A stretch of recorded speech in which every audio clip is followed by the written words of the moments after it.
This night, I was hanging out with 3 friends, Sarah, Nick, and Mary. We were celebrating Nick's birthday at his place, which happened to have a hot tub in the backyard. After a couple of hours and a couple of too many beers, we jokingly suggested skinny dipping in the hot tub as some kind of birthday present. It would have probably stopped there too if it wasn't for our drunkenness, but eventually we just said, let's do it. Now, for context, Nick's house was by a forest and was very isolated from neighbors. Adding to that, it was maybe past midnight, and anything past the Christmas lights of dubious quality that were spread around the yard was basically pitch black. Being absolute cowards, going out there without Nick's parents home would have been unimaginable if it hadn't have been for the wonders of inebriation. So, semi-reluctantly, I followed my friends into the night with a towel on my shoulder. We reached the hot tub that was worryingly close to the edge of the woods, and we started stripping. Everything was fine for the next 30 minutes or so, apart from the occasional branch cracking. But we were having fun, telling stories or rambling about stupid stuff, and the fear quickly faded away. That was, until a deafening shriek came from the darkness of the forest, lasting for about 5 seconds. It sounded like a human voice too, but it almost didn't sound like a person. We all turned livid, being silent for what seemed like hours, and I even saw Nick lose his boner in a matter of seconds. We didn't dare try to look into the forest, except Mary, who just grew a pair of balls out of nowhere and picked up her phone to use the flashlight. We couldn't help but follow the light too as she pointed it at the forest, who seemed unaffected by it, as if the darkness was sort of swallowing it. But there was nothing. As we were about to stop looking, though, the void stared back at us. Mary shined her light far behind Sarah, and it reflected a pair of eyes and a white form in the distance. That was the straw that broke the camel's back.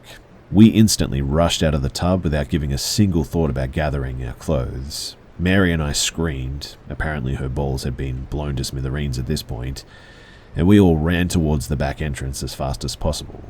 Nick immediately got a knife while we locked every door and window.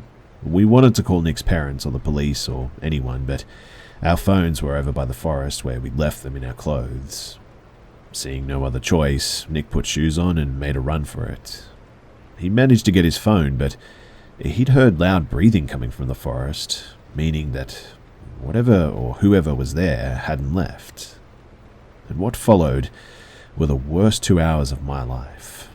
Nick got his parents to make their way home, handed us towels, and so we could finally cover ourselves. We gathered in the basement where there were no windows. We spent most of the time in silence, waiting for something to happen. And half an hour in, we heard another shriek, more distant this time. Only this time, it was shortly followed by knocks on the door that couldn't possibly be Nick's parents. Sarah actually started crying at this point, but thankfully, nothing else happened after that. The parents arrived and allowed us to sleep in the basement for safety. They hadn't heard or seen anything, and were pretty sure that we just imagined stuff. We hardly slept that night, and once the morning came, we went out to get our stuff. The phones, keys, wallets were all there. The only things missing, though, were Nick's shirt and Sarah and Mary's panties. I wasn't wearing any that night. So that left us with 2 possible scenarios. A weird, pale pervert spied on us in an isolated area deep in the woods, or whatever other creepy stuff roams in there just decided to spook us that night. I often wonder which one it was.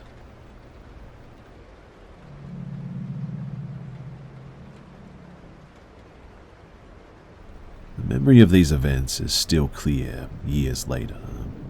It really frightened me at the time, but looking back, I don't know if it was evil at all. It just wanted to play, it seemed, and seemed perhaps lonely.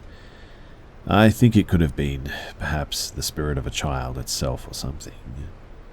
Anyway, when I was 8, my bedroom and bed were arranged such that if I lay on my left-hand side, I could see the landing and the stairs. My bedroom was adjacent to the bathroom and toilet, so I could see when people went up and down the stairs and to the bathroom as well. I had a 4-year-old sister too, and a newborn brother. My sister had her own bedroom and the baby slept in my parents' bedroom. My sister would go to bed at least an hour before me, and the landing light would be left on until my parents went to bed. And one night, I was lying on my right-hand side, trying to go to sleep, when I felt a poke in my back. I spun around, and what I saw was a small dark shadow run out of the room, across the landing and down the stairs. I presumed that it was my little sister, so I went downstairs and complained to my mum and dad that she had poked me, and how come she was still up. My mum took me back upstairs and showed me that my little sister was still asleep in bed. I thought that she must have snook back into her bed, but when I checked, she was deeply asleep. Following nights, I tried to always lay on my left so that I could see who was poking me. Nothing happened, so I went back to normal. And a few nights later, the poking happened again. I jumped out of bed, ran into my sister's room and shouted at her to stop poking me. This woke her up and she started screaming and crying, obviously. I was told off by my mum and sent back to bed. But as I lay there watching the door, I saw this small dark shadow slowly slip through the door, cross the landing and head down the stairs again. Every now and then when I would lay on my right, the poking would happen again and I'd see the shadow running away. I tried telling my parents, but they thought that I must have been dreaming, but I knew that I wasn't. This continued sporadically as well until my brother needed his own bedroom and I moved to a new bedroom in the loft space. My sister, she moved into my old bedroom and he moved into her old bedroom.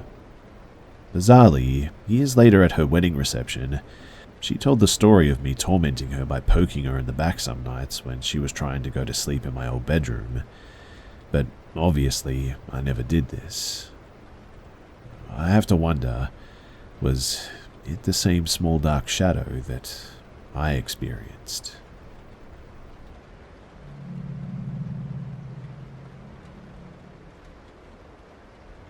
So my girlfriend's mother is a long-time heroin user and has been in and out of jail for my girlfriend's whole life pretty much. When she lived with her mother and her mother's husband, she witnessed physical abuse and drug activity. She was forced to move out at a very young age in order to stay alive, and she thought that her mother was finally clean when her mother announced her pregnancy. After getting over the initial shock, my girlfriend decided to be supportive of her mother since she thought that she was clean. That was until her mother overdosed while pregnant. She decided to cut all contact at that point. My girlfriend is also a mandated reporter and last year reported her mother and her mother's husband to the States since she knew that it wasn't a safe situation for the baby. Unfortunately, the baby died, and I won't go into details about how it all happened, but it was horrible to say the least. My girlfriend's mother was arrested, and her husband was arrested for child endangerment and other charges very recently. And at first, the judge did not grant either of them bail.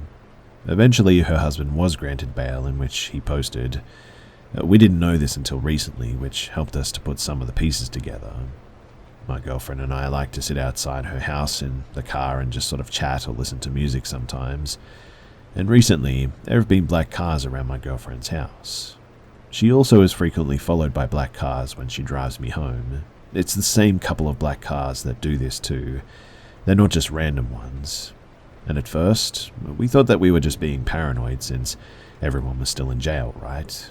But when we found out that the husband was out of jail, we began to doubt our insanity. The first major thing happened after my girlfriend and I went on a dinner date. We got home after dark and sat in a car for about 45 minutes before we noticed the same black car passing by us every few minutes. After 10 minutes of that, a different car drove towards us, flicking its high beams on when it got close enough for us to see who was inside. It swerved into the oncoming lane, and I genuinely thought that it was going to hit the passenger side of the car. It sped away, and after that we ran inside. And after this, we started noticing the black cars more and more. For instance, this past Wednesday morning around 3 a.m.-ish, the same distinct black van that we had seen being pulled up outside of my house was there. This was weird too because my girlfriend and I live about 30 minutes from each other in two separate cities. A man got out of the van and shined a flashlight through my yard, scanning it almost. He shined the flashlight up at the window that I was sitting at, kept it there for a second, then walked 30 feet to an empty driveway, scanned around there for 20 seconds before getting in the van and peeling away. The windows were ice-covered and frozen, so I couldn't make out the specifics of the van, but it was definitely strange. A few nights later, my girlfriend and I spent some time hanging out in the car when we spotted a black van hiding behind another parked car further up the street. We could only see one headlight, but it creeped by us as we sat in the car, and my girlfriend lives between two dead-end streets. Think of a very blocky U, I guess, but she lives between the two prongs, and the van went up the first dead end, 4 ways on, and sat for a few minutes before turning around and driving almost in the other lane of traffic to get close to us. It then went up the other dead end and stayed put. We thought that it was weird that the van didn't just back out of the first dead end, instead opting to drive all the way up the narrow street and turn around like that. After a few minutes, we call a friend and recount the story just to get an extra opinion. While my girlfriend was talking to our friend, I got out of the car to go for a cigarette and to see how far away the van was. I walked up the dead end that the van was on for about 15 feet before getting the worst gut feeling that I had ever gotten. Across the street from me was a black mass which was darker than the darkness around it. And at that, I decided to just turn around and rush my girlfriend into the house. Later that night, we heard a bang coming from downstairs, followed by what sounded like a boot on wooden stairs. We locked the bedroom door, and I sat against the door with a baseball bat, hopeful to barricade it. A few minutes later, we heard a car door slam before the sound of tires squealing and a car driving out of there. Our initial idea was maybe it came from the TV, but we had paused it, and the TV in the next room is never loud enough to feel real, I guess. When I went downstairs an hour later to get some water, there was nothing damaged or missing, though. We theorized that maybe it was the sound of the front door trying to be opened, even though it was deadbolted. My girlfriend's exterior wall doesn't face the road, and we've never heard car sounds before. It is, however, next to the private driveway, and sometimes we will hear her grandparents' car door close or the neighbors backing out or whatever. But the next day, I was shoveling the sidewalks at my girlfriend's house, an activity that took about 20 minutes, and I saw that same black Chevy Silverado with mud streaks on the tailgate. It circled the block about 4 times, and I was able to see the silhouette of a man driving through the passenger side window, and each time it's always been the same man and the same truck. My girlfriend lives in a small town too, and we've been able to catalogue the neighborhood cars pretty well. The black van and the truck are definitely abnormal. Our theory is that someone is trying to scare my girlfriend into not testifying, or flat out making sure that neither of us ever have the ability to testify. We really just need opinions at this stage. Are we just paranoid, or do you think that this is something that we should actually be worried about? Do you think that these are just weird coincidences, or is there something more going on?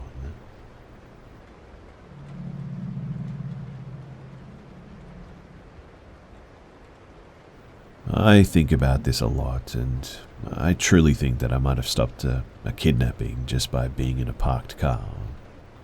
So my ex-boyfriend, he lived with me for over a year, and there was a period of time where his truck was acting up, so I would pick him up from work and stuff like that. He worked just down the road from my place at a liquor store, so he'd get out at around 10 p.m. on weeknights. One night he asks me to pick him up, and I agree. I get all swaddled in my pajamas and drive down to grumpily wait for him, since my bedtime was around 10 p.m. due to my job and all that. I parked my car in the small parking lot out front. His liquor store is sort of sandwiched between an adult shop and a head shop, party central I guess, but by now the head shop and the liquor store are closed, so their thirds of a lot are mostly empty. The adult shop only had one other car in front of it, and outside the liquor store is my car and one other, 3 total cars, with a woman standing outside of it sitting on her hood. I didn't think much of it. I mean, maybe she was waiting for someone in the adult shop or one of my ex-co-workers just relaxing in the summer night air or something. I sit hunched in my seat, car off, playing on my phone. when I notice a white van. I know, cliche, but I think that's why I noticed it, pull into the lot. It drives sort of slowly, then back out onto the main road. Weird, but maybe they wanted alcohol and saw that the store was closed. Whatever, I go back to my phone, but I glance at the woman still outside of her car, but move between my car and hers. I'd parked a couple of spots over, so close but not too close. I go back to my phone, when the same white van pulls in again and stops in front of her. I sit up slightly to watch. I'm a true crime nut, what can I say? I'm easily alerted. And watch some guy roll down the van window and sort of lean out to talk to the woman. I pull out my phone to snap a photo of the license plate, again just in case, but I can't really see it. So I turn on my car and go to open the door, but the guy in the van instantly pulls away and leaves, like in a hurry. The woman moves closer to my car as I get out and approach her, ask her what was that, and she says that she doesn't know. He was trying to ask her for directions, but stopped mid-sentence when I turned my car on. I asked her if she's waiting for anyone, and she says kind of. She's been sitting outside the liquor store for 3 hours waiting on a tow truck because she locked her keys inside of her car, and she couldn't leave the car because her puppy was in the back seat.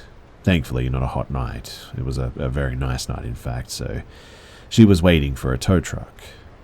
As her and I are talking, my ex comes out and asks what's up, and so we decide to help her since there was no way that I was leaving her alone now. I have some rope in my car for emergencies, and my ex uses it to basically jimmy her door open, make a lasso and sort of hook it around her door lock and pull it open. It works, and we open the door just as the tow truck pulls in. Her puppy is safe, of course, and we wish her well, and I get back in the car and just tell my ex, you know, I genuinely think that I almost just watched her get kidnapped.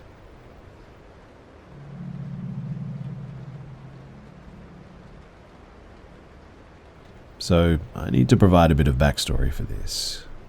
When I was 11 or 12, I can't quite remember which age, but I moved away from my dad's house to live with my mum and stepdad. I'll spare you the details, but it was basically to escape a less than desirable situation. Anyway, my mum and her boyfriend at the time, who we'll call Elias, the name of a bad guy from one of my favorite shows. My stepdad looks exactly like him too. Rented a house in a pretty sketchy neighborhood. It's all that they could afford at the time, and so, as a result, I went to a pretty rundown school.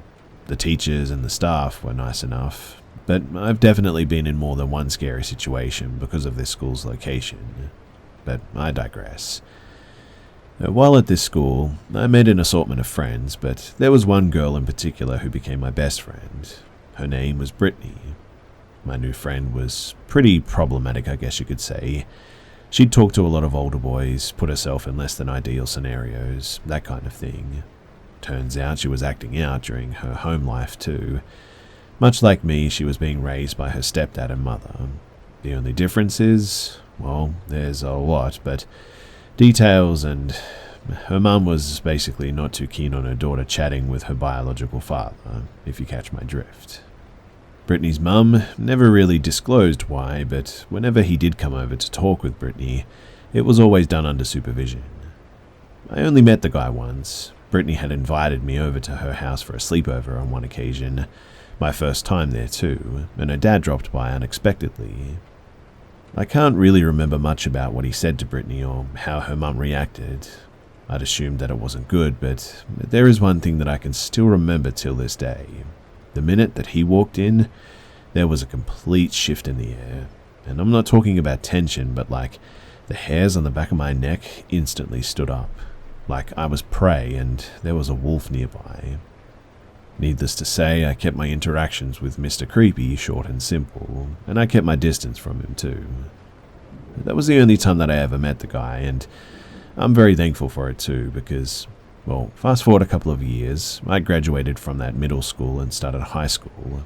I kept in touch with one of my friends, who their name was Rain, but I lost contact with Brittany. I can't exactly remember why. I guess we sort of just stopped talking as much and sort of drifted apart, but Rain and I had met up at a local mall and were at the food court reminiscing about our middle school days. And that's when Rain perked up and asked me if I'd heard about what happened with Brittany.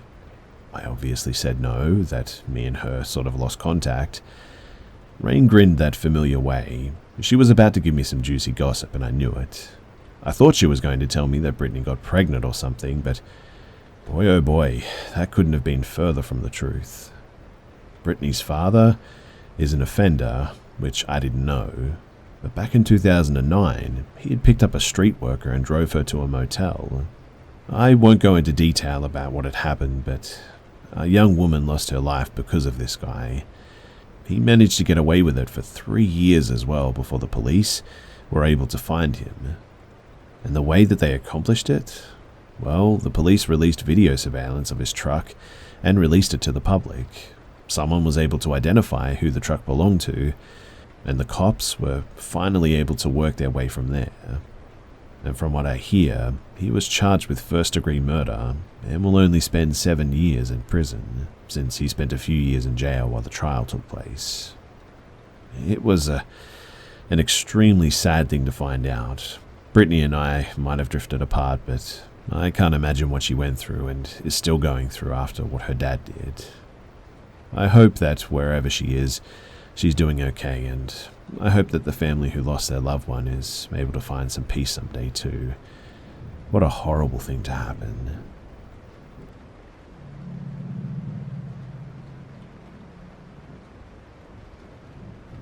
When I was 18, I went on my first trip alone to Seattle from Montana. I was alone with my dog, and it was a pretty normal trip overall, except we were driving late at night. I was listening to the BBC talk show on AM, and they were talking about some subject I don't really remember, but it was spooky and the radio was super static. We were in the area of I-90 that doesn't have much signal and is pretty much just 100% empty and quiet before the pass. I suddenly got really tired and my radio wasn't working, so I decided to pull off to sleep. I decided to pull off on a deserted exit with no services. I believe it was called 6 Mile Road or something like that, but anyways, it was extremely dark out there. I couldn't see anything to my sides or in front of me. There was fog on the road as well, swirling around just in front of my headlights. And there was absolutely nothing around me for like a mile, and the road didn't veer off anywhere either. So after a bit of driving, I pulled up to this huge sort of white-grey warehouse with no windows. There were several white vans and black cars parked around it. They looked very expensive for being in the middle of nowhere, but the warehouse was locked by a huge barbed wire fence. I backed up my car a bit, and I decided to park by the trees since it didn't appear that anybody was around. Everything was still dark and silent. There was no wind except for a slight breeze carrying the fog around the cement. I turned my car off completely and wrapped myself up in my blanket. I locked all the doors, and I was laying there trying to sleep and looking at the time on my phone. It was 2 a.m. And at that same moment, my car started to physically shake. My dog started whining and hid behind the passenger chair, obviously distressed. I looked outside of my window, but everything was pitch black without my headlights. I couldn't see anything, but my car was shaking back and forth and side to side even, like something was grabbing it and pushing it around. I turned it on, freaking out, and backed up, but there was still nothing around me at all except for the strange facility. There were no animals, no people, not that I could see anyway. My car stopped shaking as soon as I backed up though, and I had this horrible feeling of dread and that I was being watched and that I wasn't supposed to be there. So, in the end, I left the area as fast as I could. But the strangest thing is that when I got back on the road, I noticed that my car's time was now 4:30 a.m. and I had a quarter of a tank less gas. It was already getting light out and I don't remember going anywhere, and my phone's time matched the car, so I really don't know what the heck happened. There's only 1 hour of time difference between Montana and WA, so it wasn't that. And I still to this day just don't know what the heck happened there. I tried looking up the area with my ex on Google Maps a year ago, and I found a weird government facility near this place with a weird name that may have been the warehouse that I went to. I'll try to find it again, and It definitely feels like something that, I don't know, maybe I shouldn't have seen it.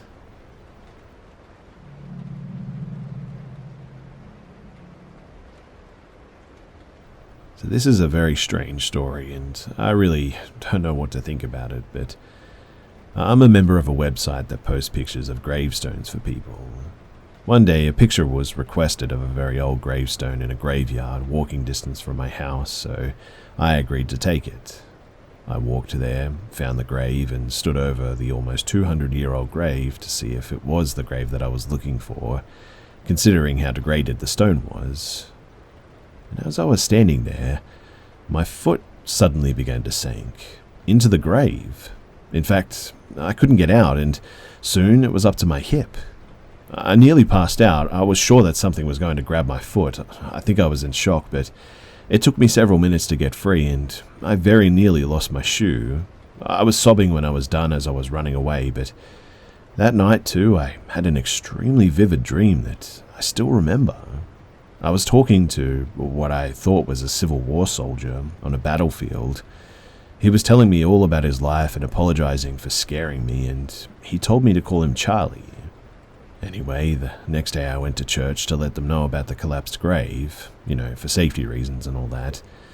They looked it up on their map to make sure it was the one that I was talking about, and I was absolutely jaw-dropped to find out that the grave belonged to a soldier who was killed in the Civil War, and his first name was Charles.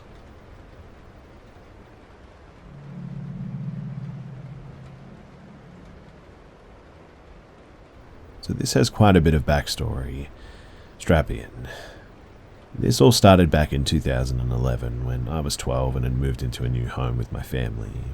From the get-go, that place made me feel some type of way. It wasn't good or bad, just like I was always being watched, which of course creeped me out a bit. There were a handful of hotspots too throughout the house where I would feel this. One being what we called the pink bathroom, which was, as you can guess, all pink. Pink tiling, pink sink, pink flooring even, everything. It was also a bit small, and I always felt like it was a bit hard to breathe in there, and overall I just hated the energy. I figured maybe I was just claustrophobic or something. Another was this part of the hall that led directly into my bedroom and branched off directly into the living room as well. Kind of like a T in a road. But anyways, you almost always felt eyes on you coming from that corner, whether you were in the living room or my room, and it felt just as creepy regardless if it was morning or night. The final spot was, of course, the basement. The basement was half finished. The finished half was like a bar area, I guess, but had the stools and everything still there, and the unfinished half was the laundry or storage or sort of workshop thing. Actually, when we first moved in there, my dad and sister and I were looking through the workshop. There were a bunch of old yearbooks from the school that I went to and other memorabilia. We took a break and headed upstairs for lunch and came back to find that the door would no longer open. It seemed like the door handle had fell off while we were away or something, and the door was sort of stuck in place. Not super sure how that could have happened, especially considering that it locked from the inside and none of us locked it. But on top of that, my mum had my sister and I wash our dog down in the basement. We had a laundry area and a big tub sink, but we hated doing it. I always felt like when I was down there that someone was just watching me. I even had an idea of what he looked like. I imagined a very tall man in a button-up and slacks standing in the corner, right by the entrance to the back of the bar area that resided mainly on the furnished side. My hair would stand on end every time, and always I would sprint up those stairs whenever I was done down there, and the rest of the house felt off too, but those were the big spots that just sort of radiated energy. Anyway, so fast forward a few years and we moved around in 2014, and by that point I had had a handful of bad dreams about that house. I had dreams of it when I lived there, which made sense, but even after leaving, they seemed to persist. In fact, they actually persisted up to 2020, and by that point I was 21 years old.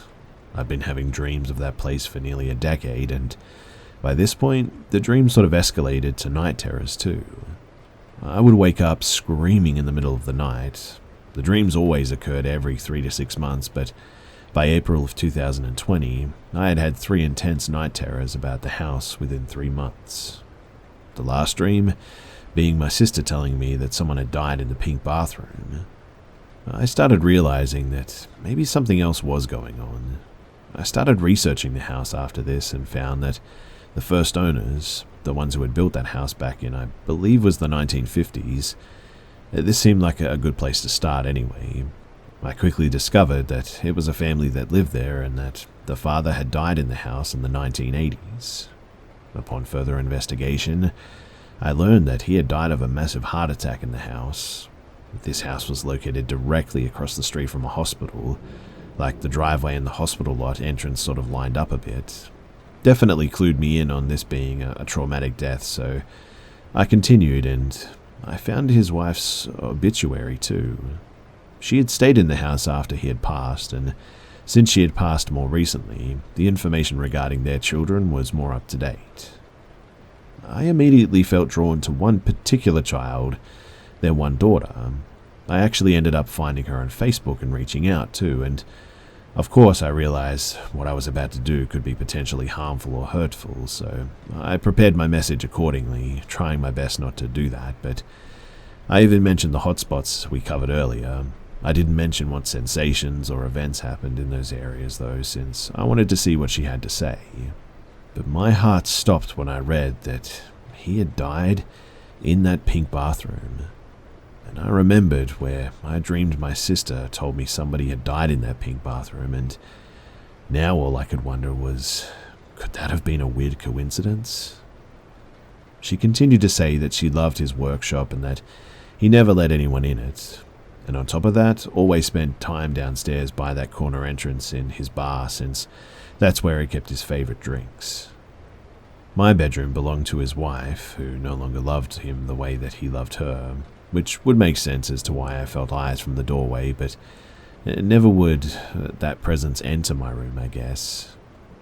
She also shared that she was the child closest with her father, and they shared the room my sister stayed in. I asked my sister about this later on, and she stated that she definitely felt uncomfortable in the house, but never any specifics. I told the daughter the man that I saw in my imagination, the very tall, well-dressed man, and she said that her dad was 6'3", and a businessman, always in a button-down and slacks. She even sent a picture of him, and man, I was completely startled by how closely this guy looked like the man in my head. After this, I've never had another dream involving that house ever again, though. It's been almost 3 years free of those awful dreams, and sometimes I wonder, could he have used me to tell his daughter that he was so close with that he was still around, that there was more to the other side, and that the only way to get my attention was through my dreams? It also seems so self-absorbed to think that he could choose me to do such a thing, but I'm just not sure of any other explanation as to what happened here. All my life I've had weird paranormal, or I guess you could say borderline psychic occurrences, but this one is definitely the most interesting to date.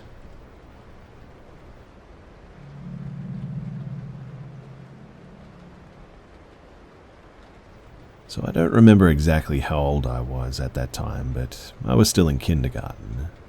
When my dad picked me up, we often used to stop by in the park on the way home, and for a little context, my dad was and is a great man, and when I was little, around that same time, he used to make maps for treasures for me to find, and he would actually hide some real treasures around the park so that I could find them.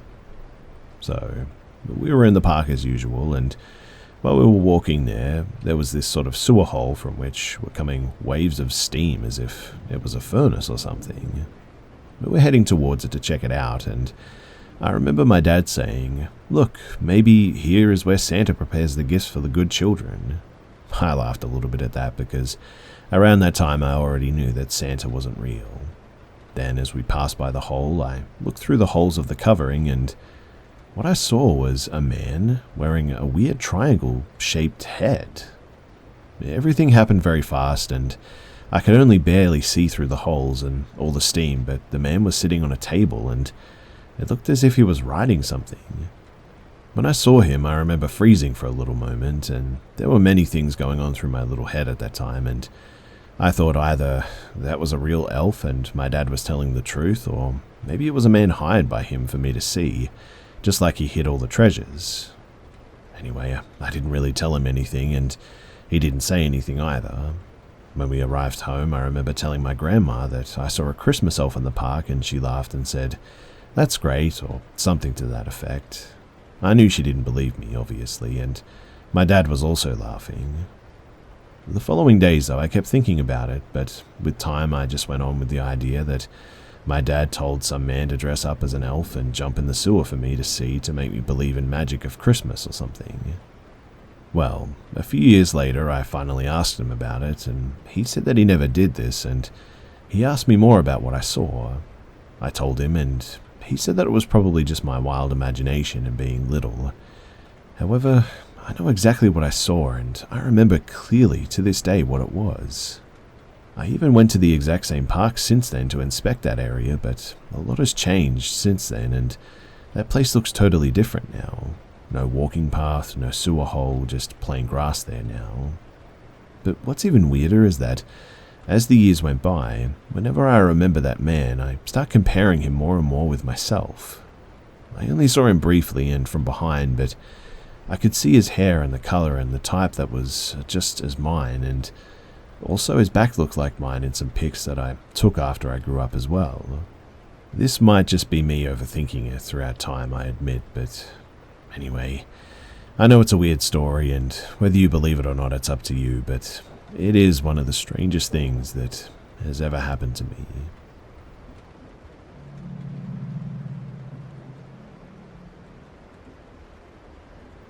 I'm not sure what year this took place, but my little sister was of preschool age. I'm 2.5 years older than her, and we're now in our 20s. So my family was in San Diego visiting my grandparents. They live inland in a quiet neighborhood. We were racing our scooters down the sidewalk in front of the house one by one. My little sister, my big sister and I, all girls. Our parents were inside. A van came down the road at some point, and we initially thought nothing of it, but the van kept coming back. Every couple of minutes it would pass again, and after a short amount of time we noticed it. We continued to scooter. The van would take its time passing, slowing down. It was clear that whoever was driving was paying close attention to us, and I was on guard by this point. My baby sister takes her turn, scootering down the sidewalk. The van passes again and comes to a crawl directly beside her. It stops next to my little sister as she's slowing down. My big sister and I are screaming for her to come back, paralyzed with fear. I genuinely thought I was about to watch her be snatched up, but luckily she turned around and scooted past the doors of the van a second or two after it stopped. I ran up to meet her. The driver left quickly, presumably to circle back around, and they did. My older sister had gone inside to alert my mother, who promptly came out. Well, we sat on the steps in front of my grandparents' house waiting. The van came around the corner, and once they saw my mum, they sped off down the road so fast. We didn't get the license plate number, which we immediately regretted, but I'll never forget that experience and the sheer terror I felt as I watched my baby sister standing next to that van, just waiting for that sliding door to open up and for her to be snatched inside.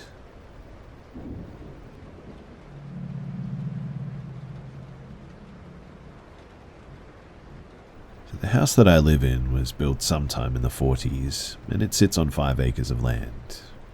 I live in a very small town, smaller than small actually. I call it a micro town.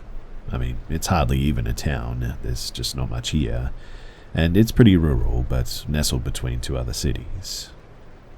Only about a quarter of our land is cleared, the rest is dense woods, but we don't really go back in there often because of ticks. However, my boyfriend has been throughout the whole property at some point, and he came across what used to be another house deep in the woods. It looks as though it burned down apparently, and all that's left is some bricks, which actually match the bricks of our fireplace and front porch. and the cement blocks the house once sat on too, which matched the cement blocks of our house. But our house is all wood, except for vinyl siding, which was probably put on in the last 30 years or so, I'm guessing.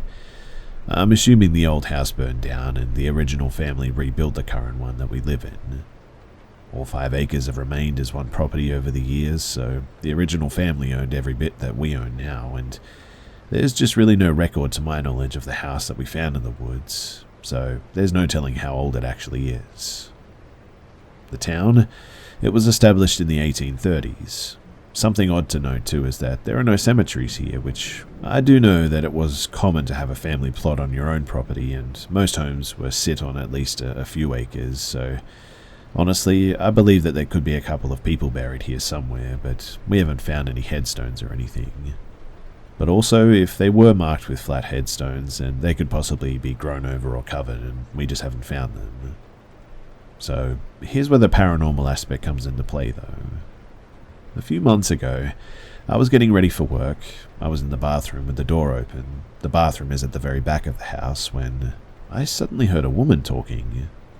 As I stepped out into the hall, it suddenly stopped. I sort of walked around and I made sure the TV wasn't on or the computer or something, and that it wasn't my phone, which was right next to me. In the end, I just couldn't find anything, so I brushed it off and I carried on. I did tell my boyfriend's dad about it though, and so he mentioned seeing a shadow figure in the living room or dining room area once, which is where the woman's voice, I think, was coming from. A few days ago though, while I was at work, my boyfriend was here alone in the office at the back of the house by the bathroom. He was messing with a knife or something, and all of a sudden he hears a woman's laughing, and it sounded like it came from the front of the house, he said. He's a complete skeptic and has never had a paranormal experience before, but he texted me right away, and I reminded him of when I heard her talking too. And this brings me to 2 nights ago. So, we were sitting on our bed with the door open, right across from the kitchen. We had the lights off aside from the lamp in our room, and he looked at me and said that he apparently just saw a figure walk across the kitchen toward the dining room. I've personally never seen a figure myself, or anything physical, I guess you could say, but we aren't really scared, I guess. Whatever is here seems to be friendly so far. I just wish that I knew more about the history of this property, and if I could figure that out, then maybe I could figure who this ghost is that seems to be with us.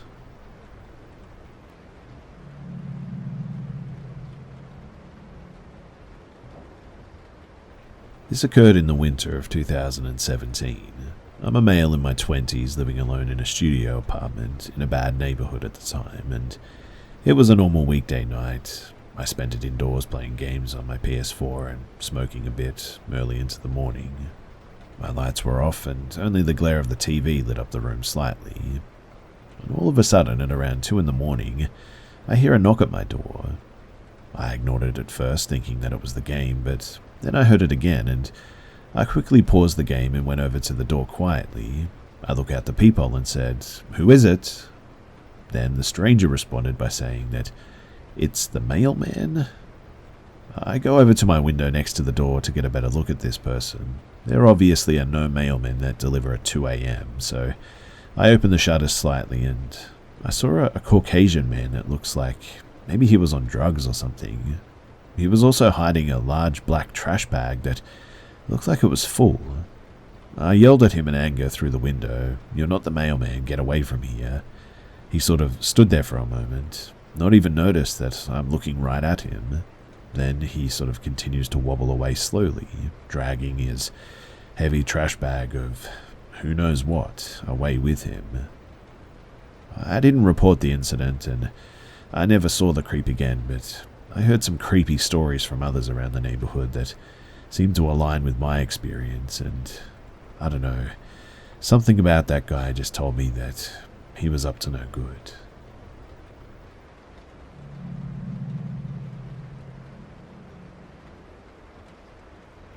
So, to begin this, I just enrolled at my university as a mature student. I was 22, so a little bit older than the norm, which is around 18 to 19. And because of this, I was allowed to enter my dorms a week before the rest of the students would arrive. So I was basically the only person staying in the entire apartment block for the week, 7 floors and probably over 100 rooms, and I lived on the 7th floor. So, day 1, I was part of a Head Start program for the mature students getting back into education. On my first day, I went to the icebreakers and got to meet my fellow mature students. Quite a good time too, I must admit. The evening comes and I'm leaving everyone and heading back to the block. None of the friends that I had met earlier in the day lived in my block, so it was kind of sad, but anyway, I get back, put a pizza in the oven and just hop into bed and start watching a random stuff on my laptop. About 10 minutes later, I hear the door to my flat open and close, and I think, yes, I've got a flatmate now. That's what I thought at least. So I rushed up out of bed and went to open my door to greet them. And as I look out from my room into the hallway, there's nothing. No one, in fact. I look either side of the hallway before leaving the room, and it's completely empty. Me being the extrovert that I am, though, I assume that maybe they've already gone into their room somehow, so I proceed to knock on all the doors of my flat one by one. There were 10 plus rooms, and a kitchen as well. And after knocking on all the doors and getting no answer, I just sort of dismiss it as me hearing things, or maybe a weird noise from the oven or something. And in the end, I just eat my pizza and I fall asleep to the TV. So the second day, I wake up full of energy and excited for the new day. I have a mini football that I brought with me, and since I'm the only person in the flat, I figured that I'm just going to go kick this ball around and make a ton of noise, that I should probably do that before all my flatmates move in and complain. After all, I have the whole flat to myself for the whole week. So, I immerse myself into smacking this football around the entire flat, off the walls, ceilings, against the oven, fridge, anything really. Plus, it was small, so it wouldn't cause any damage or anything. But after I'm done with that, I go to my introduction sessions and I make a few friends there. One of them is called George. We're all sort of getting along and having a good time, and then the evening comes and I have to head back. At this time, I just head into my room, drop my bag down, and I head into the kitchen. I make dinner and chill for a bit. Then I head back into my room and watch some more TV. It's starting to get late, like 3 or 4 a.m. I'm definitely a night owl, and this is when I start to hear groaning in the hallway outside of my room. It sounds a bit like somebody who has had too much to drink and is sort of stumbling to their room, so I open the door, but again, there's nothing and no one there. That's weird, I thought. I'm sure I heard someone.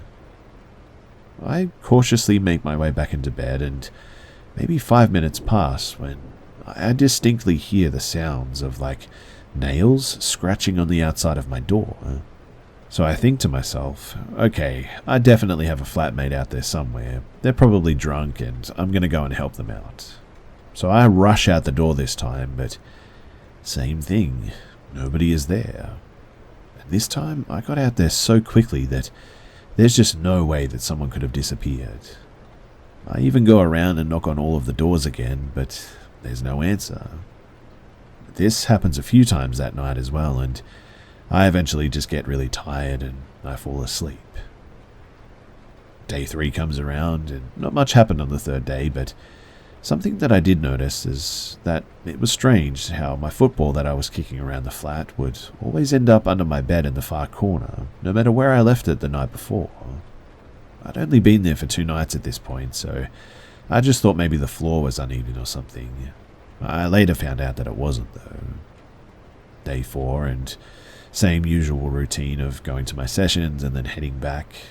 This time I'm up late again and I get a bit hungry, so I open my door, which is right next to the kitchen, and as I'm about to enter and turn the light on, I hear, "Hey," clear as day.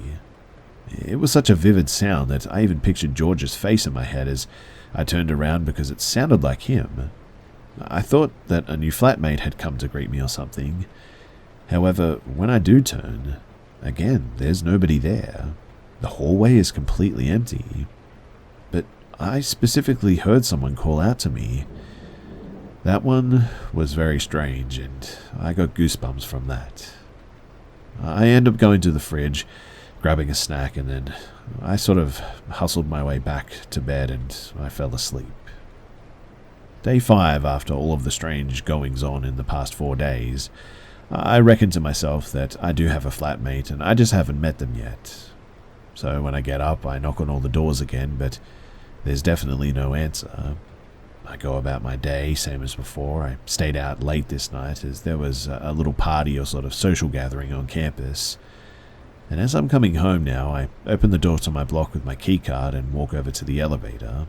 I normally press 7th floor, and when it arrives, there's this little pleasant sort of jingle female voice that says 7th floor, or whatever, and so as usual I press 7. The elevator has mirrors on every wall, so I'm just sort of staring at my reflection blankly while it goes up. Then as it gets to my floor, instead of the female voice coming out of the lift, it was a male voice. What it said I don't really recall, but I do remember as I'm looking at my reflection, my eyes bulged open like, what the heck was that? I look at the number and it's my floor. Thinking that my mind is playing tricks on me and maybe it had been a male voice, not a female's the whole time, I press 6 to go down a floor. When I arrive, just like always though, the female voice comes out of the speaker, announcing 6th floor in the same pleasant tone. Maybe it's a male voice for the 7th and I just haven't noticed. I go back up to my floor and this time it's back to the female voice. Weird, I thought. I head back and I unwind a bit until I fall asleep. Day 6, probably the least eventful day. Not much out of the ordinary happened, other than the football always ending up under my bed. So it was kind of a nice change, to be honest, but instead I spent the time going floor to floor and just looking at the empty block to see if anyone at all had moved in, but from what I could see, no. Day 7 arrives, and finally I wake up to the sound of people chatting outside the entrance to my block. I jump out of bed and look out the window. It overlooked the entrance. And finally some flatmates, I thought. I get dressed and head straight down to greet them. There's a group of them that have just arrived and have started moving into the block. When I go over and speak to them, they're talking about ghosts and paranormal things. Then I ask them, why did you bring up that topic? And one of them tells me our campus is haunted. This is apparently the most haunted campus in the UK, and that someone had apparently ended their lives in the block that I had just been staying alone in for a week, allegedly a few years prior. He had lived on the 6th floor and had been having a hard time and ended up jumping from his room window or something, and I was a bit startled and thought that they were lying, but then one of them shows me an online article about it. And all that stuff that was happening while I was there by myself the whole week, I had no idea about this history. Then I proceeded to tell him about what had been happening and how I didn't know that the block or the campus itself was haunted. Needless to say, it spooked them out a lot. But hey, at least I've got other people living in the block now too, huh? Over the course of that year that I spent in that block, I experienced many more paranormal occurrences that I haven't included, but yeah, that place is most definitely haunted. There's always a really strange feeling there as well. Funnily enough, it's right opposite a cemetery, and I often wondered if there was some sort of connection to that too. During the time that these events had taken place too, I was very comfortable with paranormal experiences, so I didn't really get too scared, I guess you could say, but it always was a little bit creepy. More creepy than other places for sure.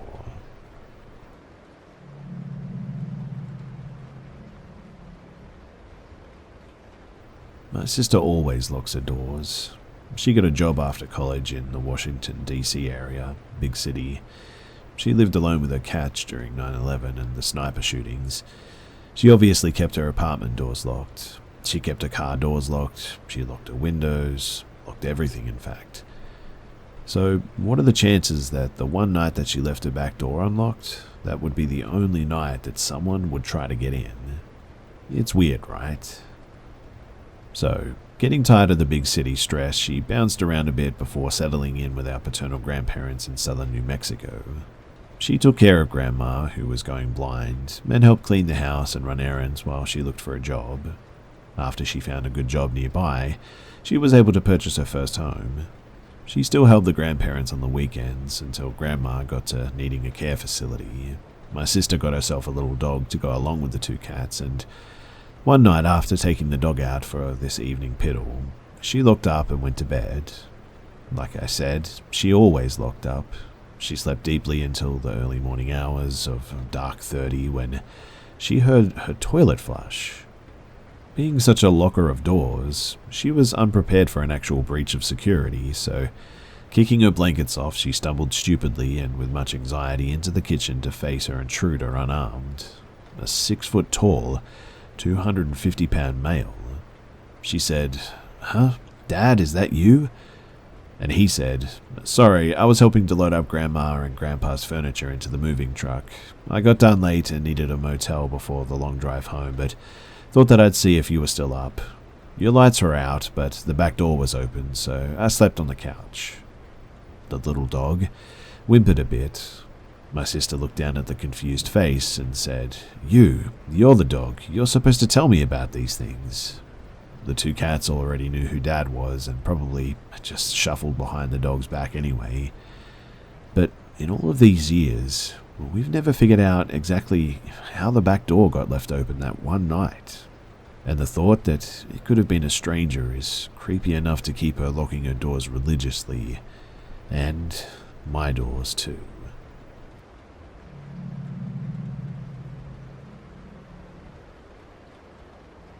A few years ago, I was staying in a family resort in Turkey with my parents and sister. I was 17 then, and one night after we had finished dinner, I wanted to go upstairs to our hotel room to get my jacket. The guy that entered the elevator with me was already giving me some weird vibes, but I shook it off. He got off at the same floor as me and also followed me down the path to our room. I eventually started running because I felt so uneasy, and he was just getting too close. So I reached our room and thought that was it, just a really weird encounter and perhaps me overreacting a bit. I had sufficiently calmed down and was actually going to leave when our hotel room's phone rang. I picked up, assuming my parents had a phone call from the reception or something, but instead, it was a male voice telling me how sexy I looked and how much he wanted to have his way with me. I hung up immediately and started crying. That dude had been close enough to see which room that I had entered to be able to make that call. The phone rang a few times more as well, but I just didn't pick it up.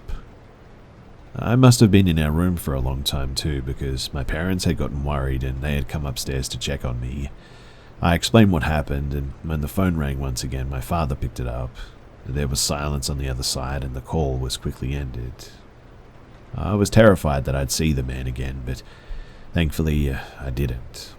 I kept looking out for him at the pool, the restaurant, etc., but I never saw him again.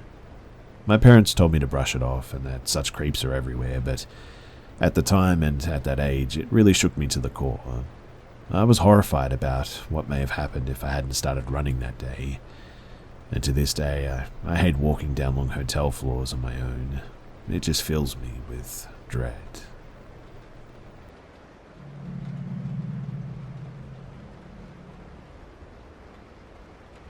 I was always an extremely small and sickly child.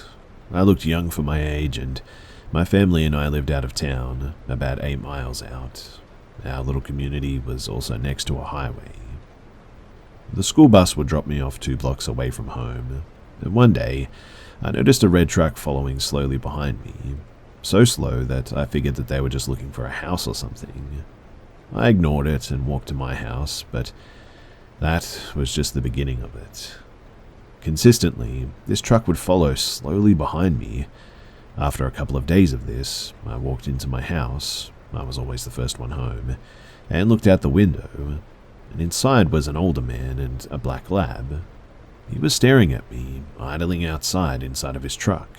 Then he just pulled away. It was at this point that I decided that enough was enough. I told my parents, of course my sister was quick to jump in, that I was lying. I will admit that I had a habit of telling stories at this age. but my mum thankfully believed me. She drove me to the bus stop the next morning. The red truck was there, across the street at the gas station, pointing toward the bus. I got on the bus and my mum decided to drive around the truck. She described the scene this way. The man was disheveled and dirty, hunched over his seat just staring at the bus. His license plates were caked in mud, so she couldn't make them out.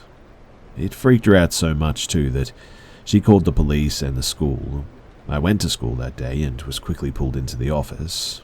The man had apparently been spotted at the school waiting in his truck. That day I rode the bus home, but this time the truck was parked alongside the street, which meant that I would have to walk past this man's driver's side door to get home. I debated considering running for it. Apparently this man was getting desperate now that he was spotted. But a police car showed up, and I talked to the policeman.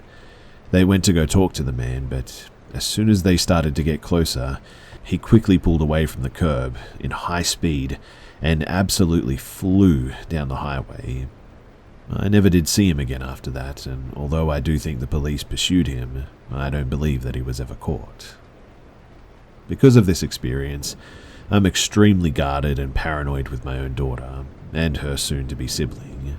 The world is a terrifying place sometimes, especially these days, and children go missing so easily. I don't like to think about it if I'd been grabbed. I wouldn't be here sharing this if that was the case. My kids wouldn't exist. I truly think that I was lucky, and many children aren't.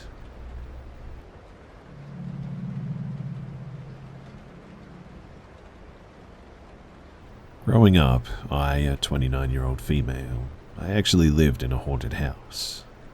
My sisters and mother all have an affinity for the paranormal, but I am too scared to allow myself to see it. Every time something unexplainable happened, I would always run away, ignore it, pretend it never happened, and just try to distract myself. Examples would be hearing my parents call my name when I know that I'm home alone, hearing sort of clicking noises that are coming from the middle of an empty room, clearly seeing someone standing in the corner as I pass by, doing a double take for them to just no longer be there. But one night, when I was about 19, I was staying up late watching cartoons and just drawing. It was about 2 in the morning when my dog picked up her head and started looking towards the middle of my room. She bolted back as if something freaked her out, and then immediately got off my bed and ran to the middle of this room, barking hysterically at something that I couldn't see. This immediately gave me goosebumps, and I called my dog back multiple times, trying to get her back to my bed and make her calm down. But she just wouldn't stop. And then it happened. I felt something, and it was honestly like someone squeezed my legs. I had both my legs out in front of me, sitting up, and they were under blankets. I felt it, but I thought that I was imagining it at first. But then I looked down to see, clear as day, 2 large hand-shaped imprints over the blankets, slowly running from below my knees up to my thighs. My lights were on, and I was sober. I was fully awake. There was no denying that it happened. I couldn't move. I didn't know what to do. Not that I was experiencing sleep paralysis. I was just panicking. I started crying and called for my younger sister, sleeping in another room next to me, over and over, until she woke up and came to my room. My dog didn't stop barking too until my sister came into my room. I had a full-blown panic attack after this, and it was terrifying. Another strange factor was that around this time too, we had a peeping Tom that was leaving lots of evidence of them looking through our windows, trying to open windows and even getting into our cars. He would leave handprints and forehead prints on our windows, and I think that I may have woken up while he was watching because he left a stepladder. He grabbed it from my side yard, and it was against my window on multiple occasions. Another time we found bare footprints outside of our window in the mud after a rainy night, but we never figured out who it was. But all my sisters and I have since moved out, and my parents haven't noticed anything else weird happening since we moved out. They didn't really notice it before either. I was the only one finding or pointing out the occurrences, I guess, but I know that these are 2 different situations. But sometimes I feel like they are related somehow, because they both happened at the same time. Anyway, I moved out a couple of years later with no reoccurrence of that night. It was one of the scariest experiences that I've ever had, and when I talk about this story out loud, I still tear up and get emotional about it. I do still experience, well, some small things depending on where I live. Thankfully, the house that I now own does not have any weird vibes or things happening after a couple of years of living here.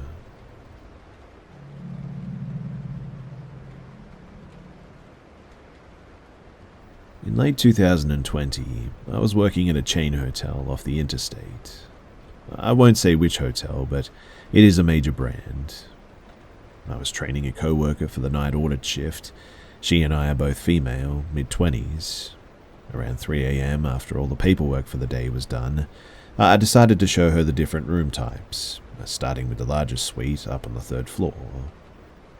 Upon arriving on the 3rd floor, we got off the elevator, started walking down the hall, and noticed a man who was sweating profusely just standing in the doorway of his room.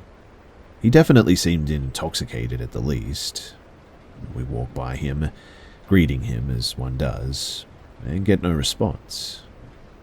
The fear was definitely suddenly palpable. We get to the suite, I'm showing her, and as soon as the door shuts, I say that guy is giving me a weird vibe. I don't think that we should walk past him again to get back to the elevator, and suggest that we instead continue down the hall to the stairs. As soon as we exit the room, we immediately notice the man is now not only not back in his room, but facing us and watching us. I whisper to her, "Girl, take your shoes off. We're going to run down the steps and out into the parking lot, okay?" She agrees. We take off our shoes at the top of the stairwell and bolt down the steps and out into the parking lot. We enter back into the building and we run into the office and check the cameras. And sure enough, that man had followed us down the steps and was now looking for us in the hallway by the door to the parking lot. We checked the reservation tied to the room number so I can inform my manager and tell them to place this person on the do not rent list. I remember that his name was extraordinarily normal, really unforgettable, like it could have been John Smith. But anyway, jump forward to late 2021 and I turn on the local news and see this man who followed us down those steps that night. His name was Anthony Robinson, now dubbed the shopping cart killer, who killed 2 women in Harrisonburg and 2 more that we know of in northern VA. He is known to have utilized hotels to meet and then victimize women he was communicating with online. This was my only close encounter and definitely creepy in hindsight.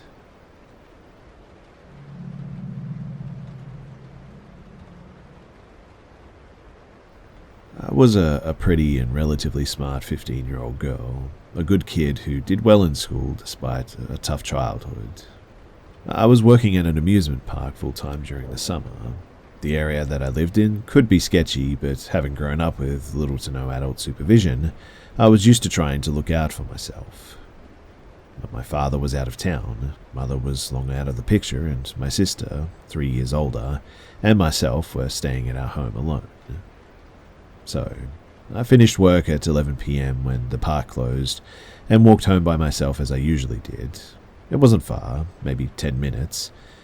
I arrived home and my sister was still out somewhere and I got ready for bed, putting my pajamas on and crawled into bed. I was starting to fall asleep, but I heard a small noise. I didn't know what it was, but it didn't seem like a usual house noise, I guess you could say. My bedroom was on the 2nd floor with stairs leading up. I didn't hear anything after that noise. Didn't investigate, just chalked it up to nothing. I started to fall back to sleep when I heard what sounded like, hesitant footsteps on the stairs. I was instantly awake because of this, but in my mind, it was my sister coming home and climbing the stairs where her bedroom was. Still in bed, I yelled out, Wendy, is that you?" I heard nothing back. I yelled again, "Wendy, is that you?" but nothing, just more footsteps. I was pretty petrified, but As I tell the story to this day, I don't understand some of my reactions that night, so I really can't explain them, but I got out of bed, opened the ajar bedroom door fully, and went out to the stairs. Where I stood at the top, below me, about halfway up the stairs, was a man that I had never seen before. He looked to be in his early 20s, a little taller than my 5'7", not a big guy, but solid with blonde curly hair. I asked him what he was doing. His reply was a garbled mess of something along the lines of, "Where's Wendy? My mother told me not to get mixed up with women. Where's Wendy?" From his manner and wide-eyed look, he seemed like he may have been doing drugs or something. Apparently, he had followed me home from the park and was asking "Where's Wendy?" in response to my calling out for her. For some reason, I got very angry and not just scared and started screaming at him to get out of the house, that I was going to call my father and Wendy and he needed to just get out. To my surprise, he did. He turned around, ran back down the stairs, and I didn't see where he went after that, but it turns out that he must have left. Now, I have no idea how he got in, but he was definitely there for me, and that's why he followed me. Not burglary or anything else. I think that he was looking to get his hands on me and who knows what else. I do think that the only reason that he left was because he had no idea where my sister Wendy was, thought that she was in the house, and it was an added complication to him getting caught. I was obviously very shaken. I stayed up the rest of the night. I didn't call the cops, didn't call a friend. The only person I told actually was my sister the next day. I really don't know why. I just sort of sat in a rocking chair, clutching my cat and rocking and crying, staying awake until the next morning. My sister never did come home that night. She stayed at a friend's and came home the next day. This happened 35 years ago, and I haven't told anyone until now.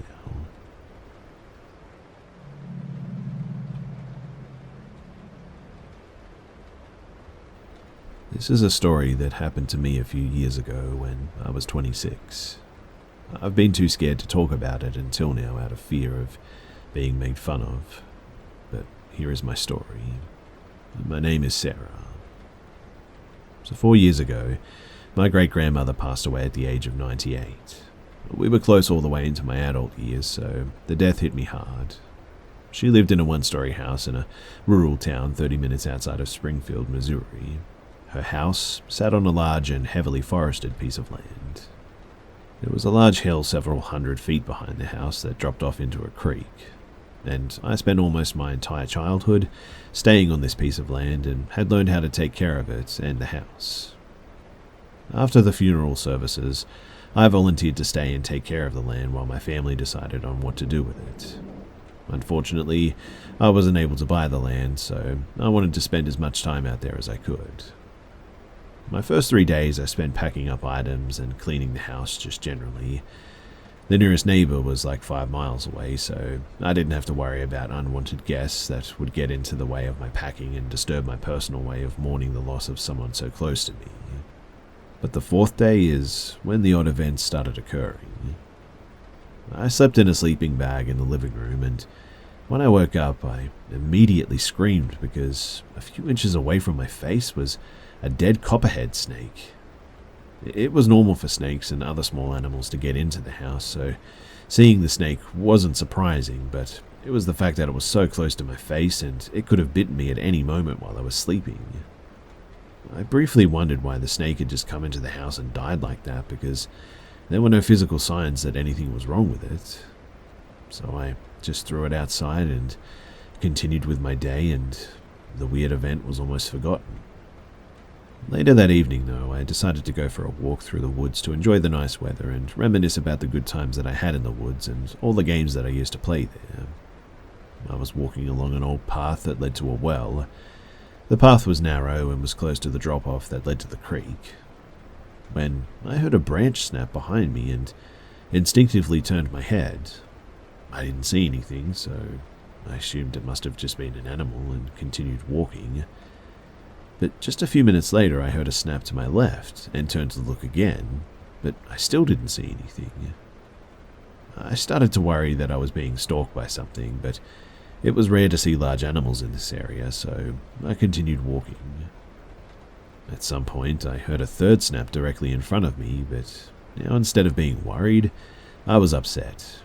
I was convinced that somebody else was out there trying to scare me, so I shouted at what I assumed to be a person to go away, and everything went just really uncomfortably silent for a moment.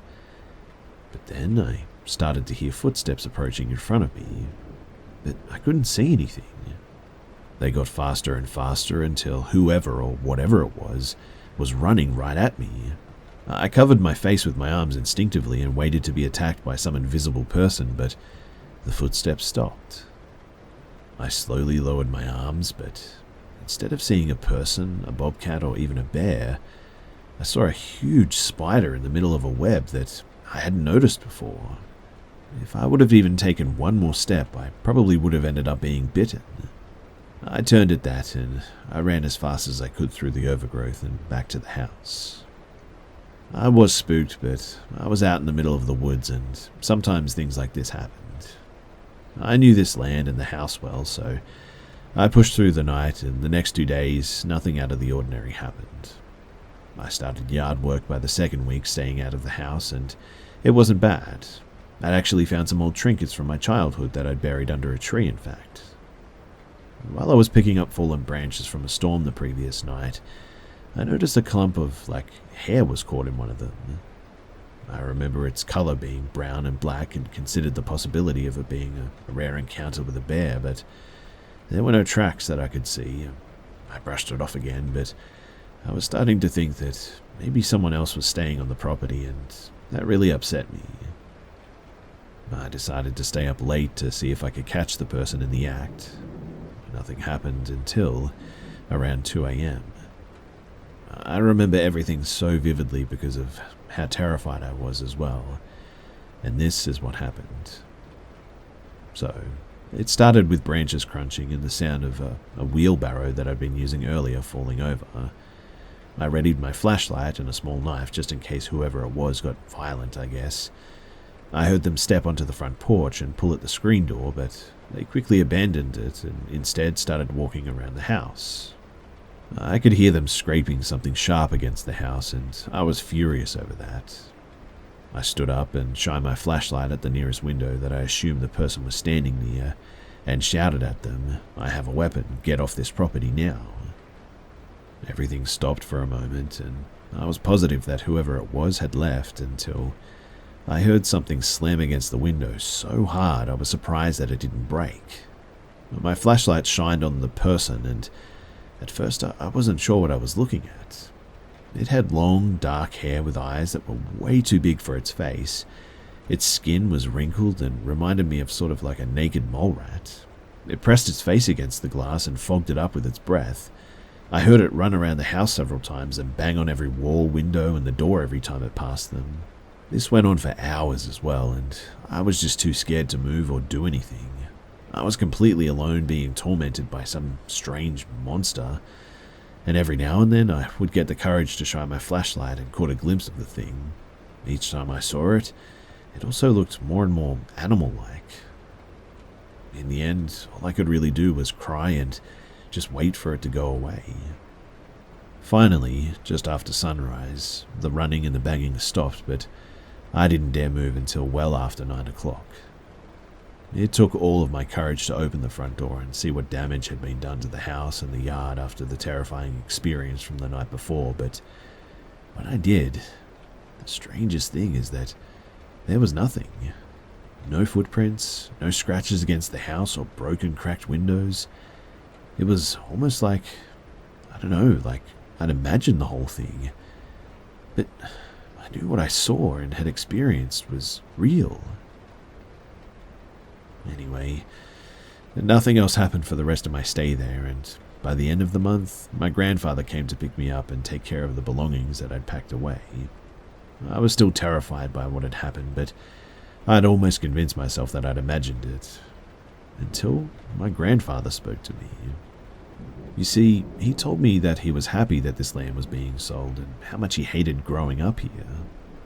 When I asked him why, his answer seemed to validate my experience almost.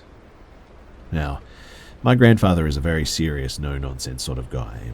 He was the type of person that stayed quiet, but when he did speak, you'd better listen because it was important. He was a hardened war veteran and devoted Christian, so things like paranormal and supernatural were just sort of like fairy tales to him, I guess you could say. He made sure to tell his children and me and the rest of my siblings and even my cousins that too. He told me how his mother, my great-grandmother, would always try to scare me and his sisters with stories about the land being guarded by monsters. The story says that these monsters, hybrids is what he called them, were the children of falsely accused witches.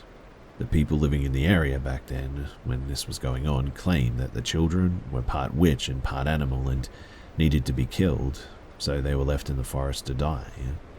He said that when the witch children died, they came back as spirits and claimed the woods as their own, and any unwelcome visitors would be tortured until they were literally scared to death. Just how their falsely accused mothers would be scared when they had been killed too. My grandfather said that he didn't believe in much outside of religion, but he believed that the hybrids were real and that he had been tormented by one when he tried to go hunting in the woods for the first time and shot his first deer. He believed that he had upset something by killing an innocent animal and never stepped foot on the land with a weapon, and they finally left him alone. Now, maybe this is a foolish thing to believe in, and who knows, maybe I did just imagine the whole thing, but I believe that the story my grandfather told me is true, simply because we both had very similar terrifying experiences. If I'd had a camera, I would have tried to take a picture of the creature, or if I could draw, I would draw something, I guess. But I remember every detail about what I saw, and it will be burned into my memory for as long as I live. I guess the saddest thing about all of this, though, is that all of my childhood memories seem tainted now because of this experience, and now I don't think I'm going to miss this land as much as I first thought. It didn't take long for the land and the house to be sold too. The hybrids, or whatever is out there, can be somebody else's nightmare for now, I guess. Because one night, for me, was more than enough.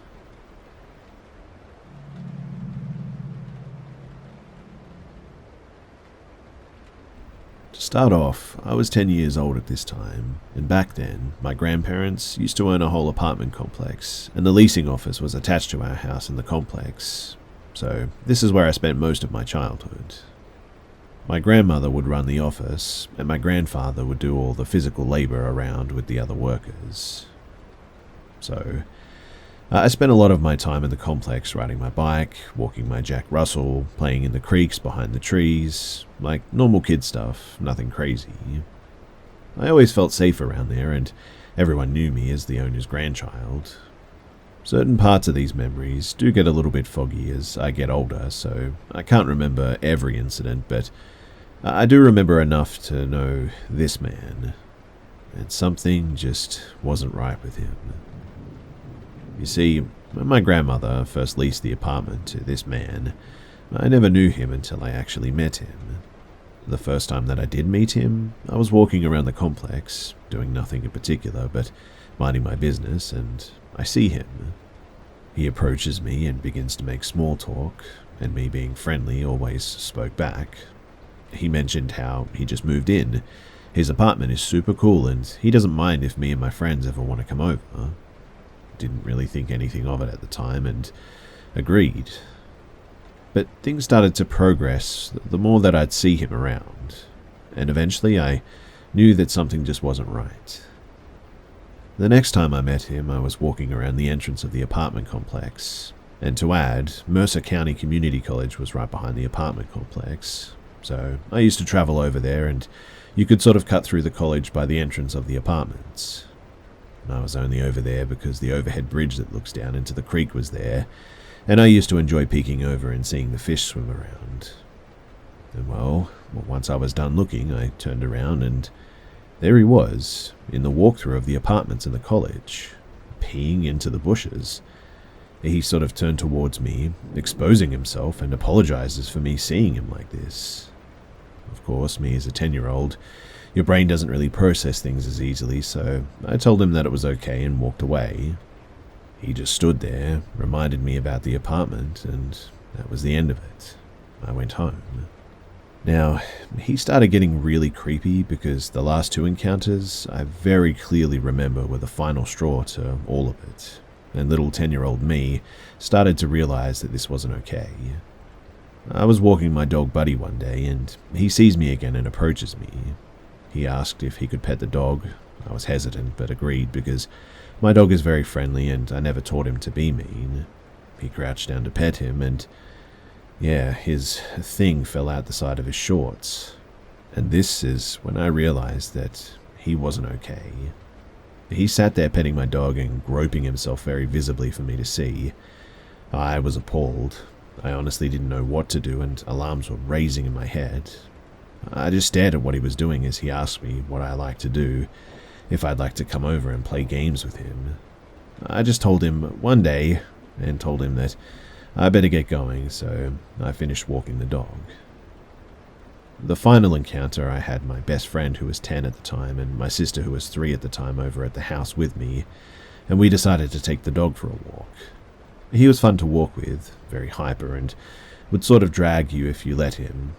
We were walking in the backyard of some apartments, and lo and behold, he appears, almost like he knew that we were there, like he was watching us. He began to casually talk, complimenting my dog and asking us if we wanted to see his dog. My little sister agreed and walked a little closer as he pulled out his phone. I was fooled for a second and thought, maybe he really does have a dog. He crouched down next to my sister and started showing photos. As I got closer, I realized that he was showing nude photos of him and his dog. And then I realized, again, he was groping himself and had exposed himself through his shorts again. He was way too close to my baby sister for comfort, and obviously made me very uncomfortable. I mean, he could have snatched her and ran if he really wanted to, and I always think about that. I was in a state of shock as I realized he was inviting us over again. My best friend realized that this was creepy as well, and we just sort of exchanged looks. I knew that I needed to get us out of there though, so I bent down to pet my dog and I clipped his leash knowing that he'd dart away at intense speed, and he did just as planned. Well, we yelled, "The dog's loose," grabbed my sister and noped out of there, and left him exactly where he remained, just staring. We ran home in tears, telling my grandfather everything I experienced since the day that he moved in. I felt horrible knowing that I let it escalate so long to the point that others around me were exposed to it. The cops were called, he was arrested on the spot, and we had to tell everything to the child investigators, the cops, and the news. It was a lot, and after he was gone, reality really set in, and so did the trauma. But I swear that that dog saved us and got us out of there, and I miss him every day, because if I didn't have him, I wouldn't have known what to do, to be honest. I just think more so about what would have happened if I fell for going to his apartment, or even worse, if he got his hands on a child that was 10 times more gullible than me. The messed up part to all of this, though, is that he only stayed in jail for the weekend until his family bonded him out.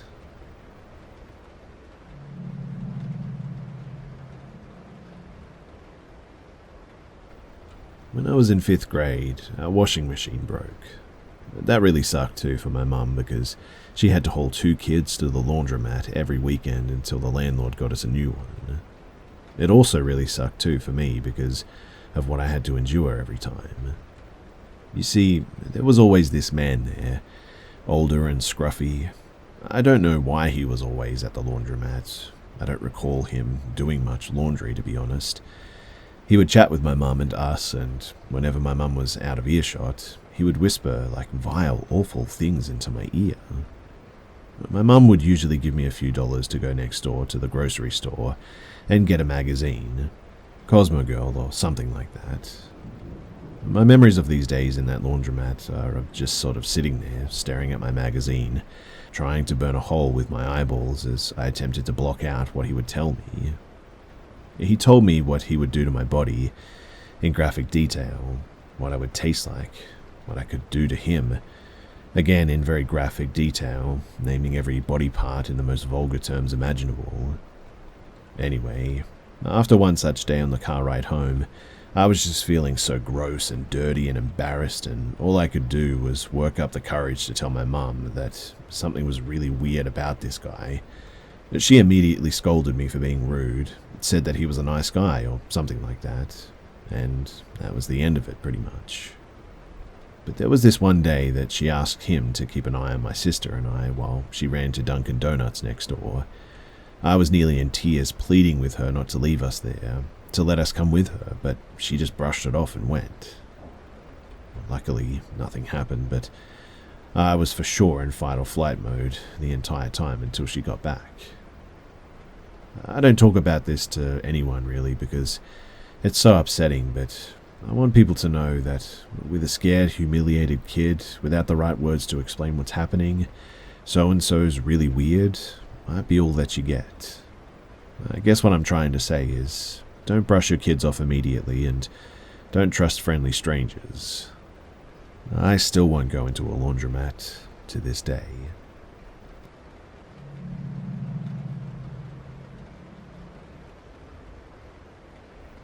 I've been sitting with this story for many years now. It's not as exciting, I guess, as most of the stories that I find here, but it is eerie, and I wanted to see if anyone could give me an idea of what might have happened. So my aunt has owned a large piece of land, over 100 acres, in northwest Connecticut for many years now. Her property is located in a state park that is mostly uninhabited and only frequented by backpackers, really. Her land is well off of any main roads, and we have to drive through a lot of forest to reach her house. She bought the land and remodeled the old house that was already built on it so that it was more livable, and going up to visit her has always been my favorite thing to do.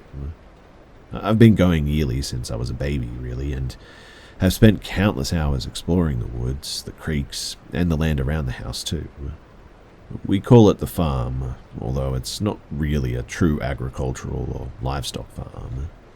My aunt does have rescue miniature horses, alpacas, donkeys, and back in the day there were ducks too.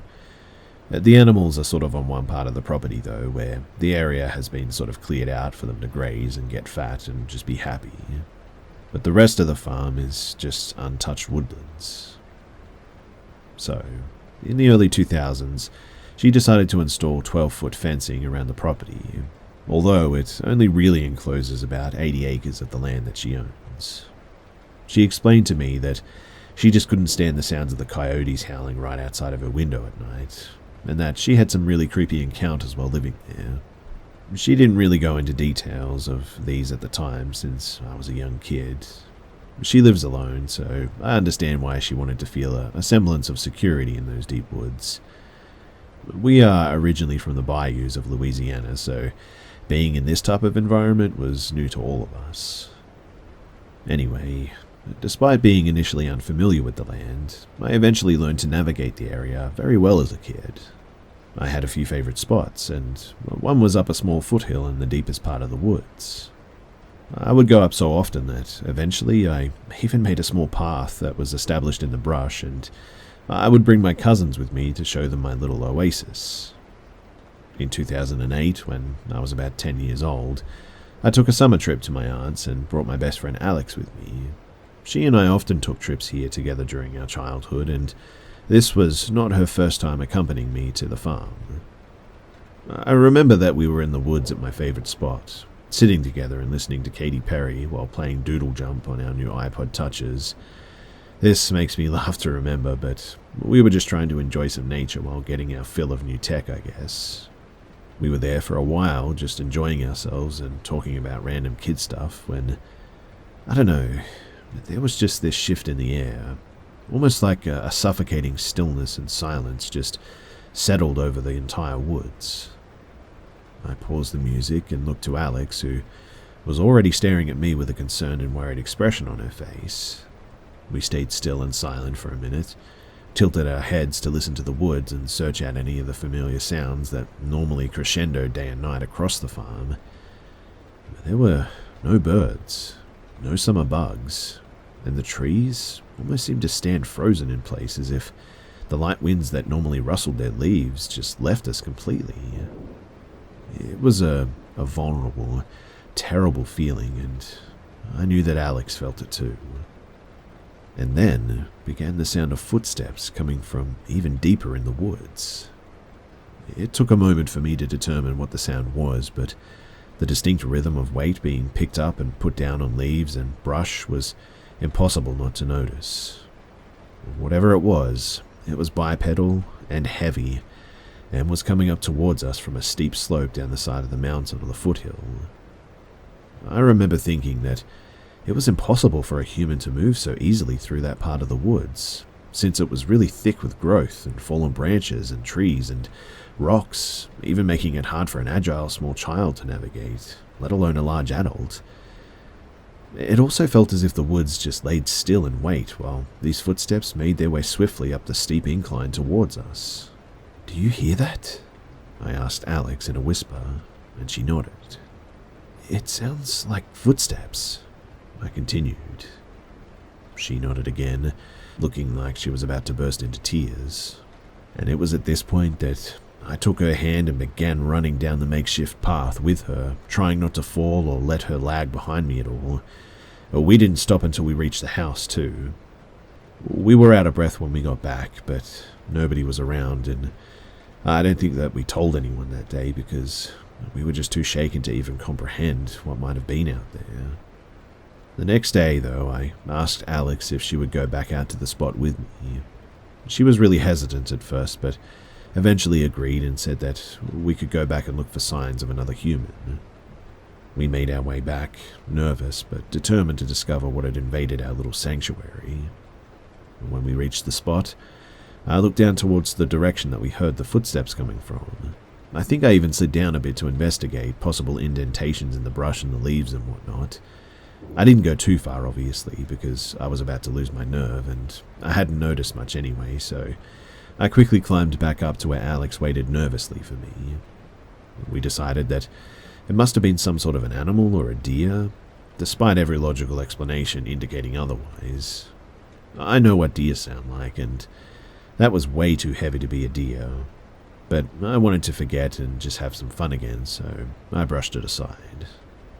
We took our iPods out and began the same ritual of relaxing and playing games while chatting about nonsense again. It seems that things were back to their sort of natural order again, so we quickly forgot about the terrifying experience and let our naive childlike wonder take over. But after a little while, that same stillness returned, and it happened so quickly it felt as if the forest took a gasp of air and just never exhaled. This time, the footsteps started almost immediately too. They were louder and coming from a different direction this time. The best way that I can explain their location is that it was in a similar spot to the day before, but somewhat more to the right where the forest was really dark, and the incline to reach us was less steep. I didn't wait too long though this time to run, but it was long enough to realize that the sound was faster, closer, and definitely not a deer or a bear. I didn't look into the woods too closely because I wanted to get the heck out of there, obviously, and was too scared to see whatever it was. I knew that it was close enough, though, that it would be upon us at any moment if we didn't flee. So, without a word, Alex and I took off and ran as fast as humanly possible out of those woods again. This time, whatever it was, it kept chase with us for a little bit before, finally, the forest seemed to go back to normal as we were heading out of it. Now, I wish that I had more to give you guys, but that is the first creepy experience in the woods that I ever had. I have since had a few more, as I'm an avid backpacker and love the outdoors, but the experiences on her land have always been the most bizarre and inexplicable. If anyone has any ideas about what the heck this was, then please do leave a comment, because I would love to hear your theories. I think about it every time that I'm in the woods too, and it still sends chills up my spine when I remember it.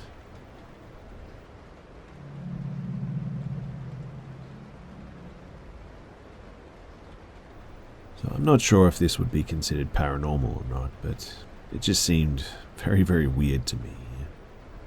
I'm an older woman, I am married, and I have one daughter who is 11, and this happened to both of us at separate times within a 2-week span.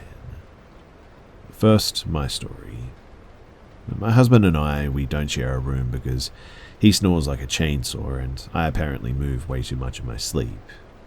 My daughter is autistic and suffers from serious anxiety, and more often than not, ends up crawling into bed with me. Well, one night, she wasn't even able to make it to her own room and crashed with me.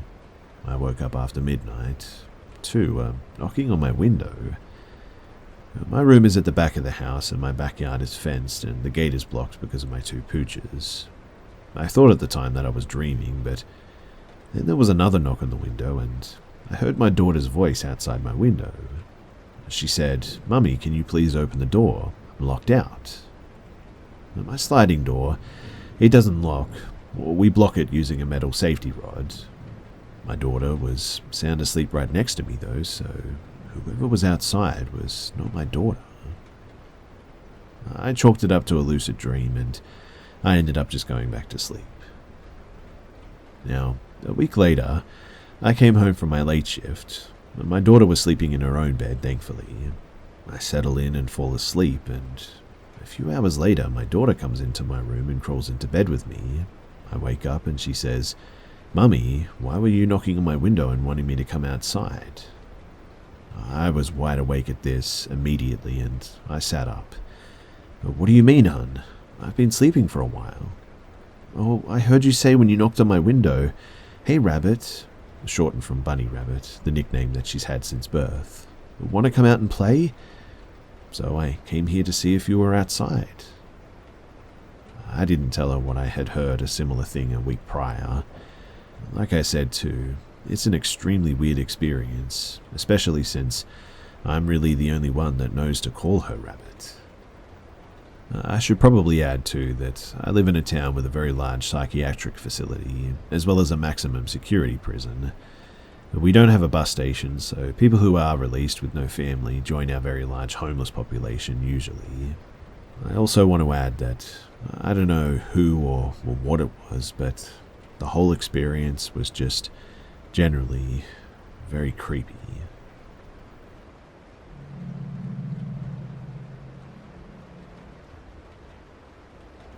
So this happened to me and the man that I was dating back in the late spring of 2000.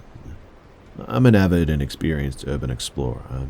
I visit many different abandoned sites, and this place that I'm talking about has been explored several times by others since, but when I visited, it wasn't a common knowledge location and all the buildings were still intact, except for the main house which had, from what I had heard, burned down, leaving nothing but the outer stone wall. Nothing but the outer wall remains now, and all the other buildings were torn down since I was there. So, to more recent urban explorers, it's known as the Stone Castle and, more recently, the Osler Castle. This is the name given by the Heritage Society that has decided to fix it up. When my boyfriend at the time discovered it, he saw it in the distance from a roof that he was working on that day, and there's a large barn, a carriage house, and towards the back of the property there was also a stable. The first weekend that we both had off together, we made the hour drive to explore it. The property was absolutely stunning too. On the top of the hill, back from the road, you could almost imagine living surrounded by such beauty, and we did exactly that. But we lapped up the experience, and it was a really nice place. The house itself was gone, except for the wall, like I said, and if you looked in the basement window, you could see an old stove sort of laying amongst the wreckage. You could tell that it had been a beautiful home at one time, to whoever owned it. Being the explorer that I was, I insisted that we investigate every single corner of every single building that was on the property anyway, and although my ex was less than enthusiastic about it, I insisted. I honestly just did not see the point of driving for an hour just to look at the outside of the buildings. No, I had to go inside of them. So, the first building we explored was the barn, both upstairs and down. Down in the basement of the barn, though, is where things went from wow to, oh my goodness, this is not good, really quickly. In the basement, it had been used as a place for what looked like sacrifices of some sort. There was satanic artwork all over, a knife with what appeared to be blood on it, and an altar with black candles, a bottle of what smelled like blood too. But the most disturbing piece was that whatever satanic group was using it, they had built a makeshift cage out of the silo with chains inside and everything. My boyfriend at the time wanted to get the heck out of there as quickly as possible, but I convinced him to stay so that we could explore the rest of the buildings on the property. I told him that it was probably just a bunch of kids just messing around, so no big deal, right? Wrong. Our next step was the stables at the back of the property, and honestly, I was so caught up in my love for exploring that he would have not have been able to persuade me to leave without going in every single building no matter what. That I opened the door into the stable, and I think it was the smell that hit me first. Rotting flesh, and the entire room was littered with animal corpses. Dogs, cats, rabbits, coyotes, and foxes. They had been horribly mutilated. It was absolutely, hands down, the worst thing that I've ever laid my eyes on. As soon as my boyfriend saw that, he grabbed me and said that we were leaving right at that moment, and that killing animals is not stupid kids doing stupid things. This was something serious. So we started to leave, but there was one more building, and I really wanted to check on the way out the carriage house. He said no way we were going there and stomped off up the hill back to the main house, assuming that I would follow. I didn't follow. I went around the hill by myself and took a quick peek in the carriage house. The carriage house was very anticlimactic. It had absolutely nothing in it. It's actually a good thing too that I snuck off like I did, because if I hadn't, we wouldn't have seen them coming. They would have been able to sneak up on us as we were coming up the hill and do who knows what to us. The first one that I noticed was an adult male with a baseball bat. He actually had opened our car door and was rifling through things in our car, trying to find a key, I'm guessing. There were about 8 people in total in the group, ranging from adults, I would say in their 30s, to teenagers, and children even no more than 12 or 13. All of them had weapons too: golf clubs, sticks, a cane, and baseball bats.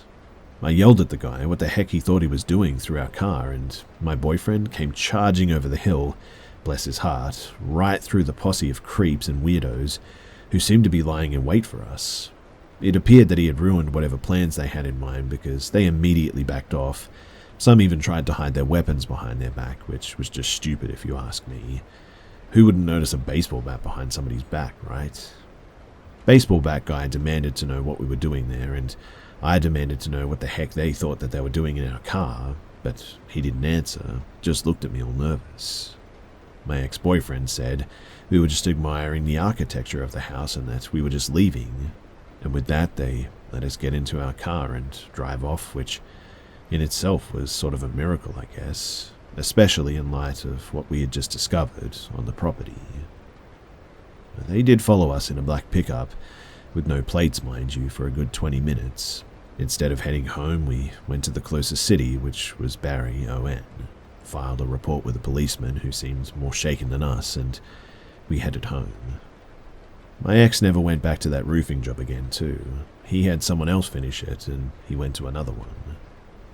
I wanted to go back, but after telling people what happened, I couldn't find anyone to go with me. My ex and I continued various explorations, but we both started carrying knives after this. I still carry one to this day too, even when I hike. I've not read of anyone else having similar experiences at Satan's Castle.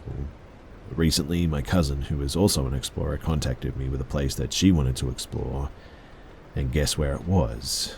And guess what? We've also made arrangements to go there in the next couple of weeks. So, on that note, and many years later, Satan's Castle cult, I really hope that that's the last that I see of you. And to any other urban explorers out there, please be careful. You just never know what you might come across in these abandoned places.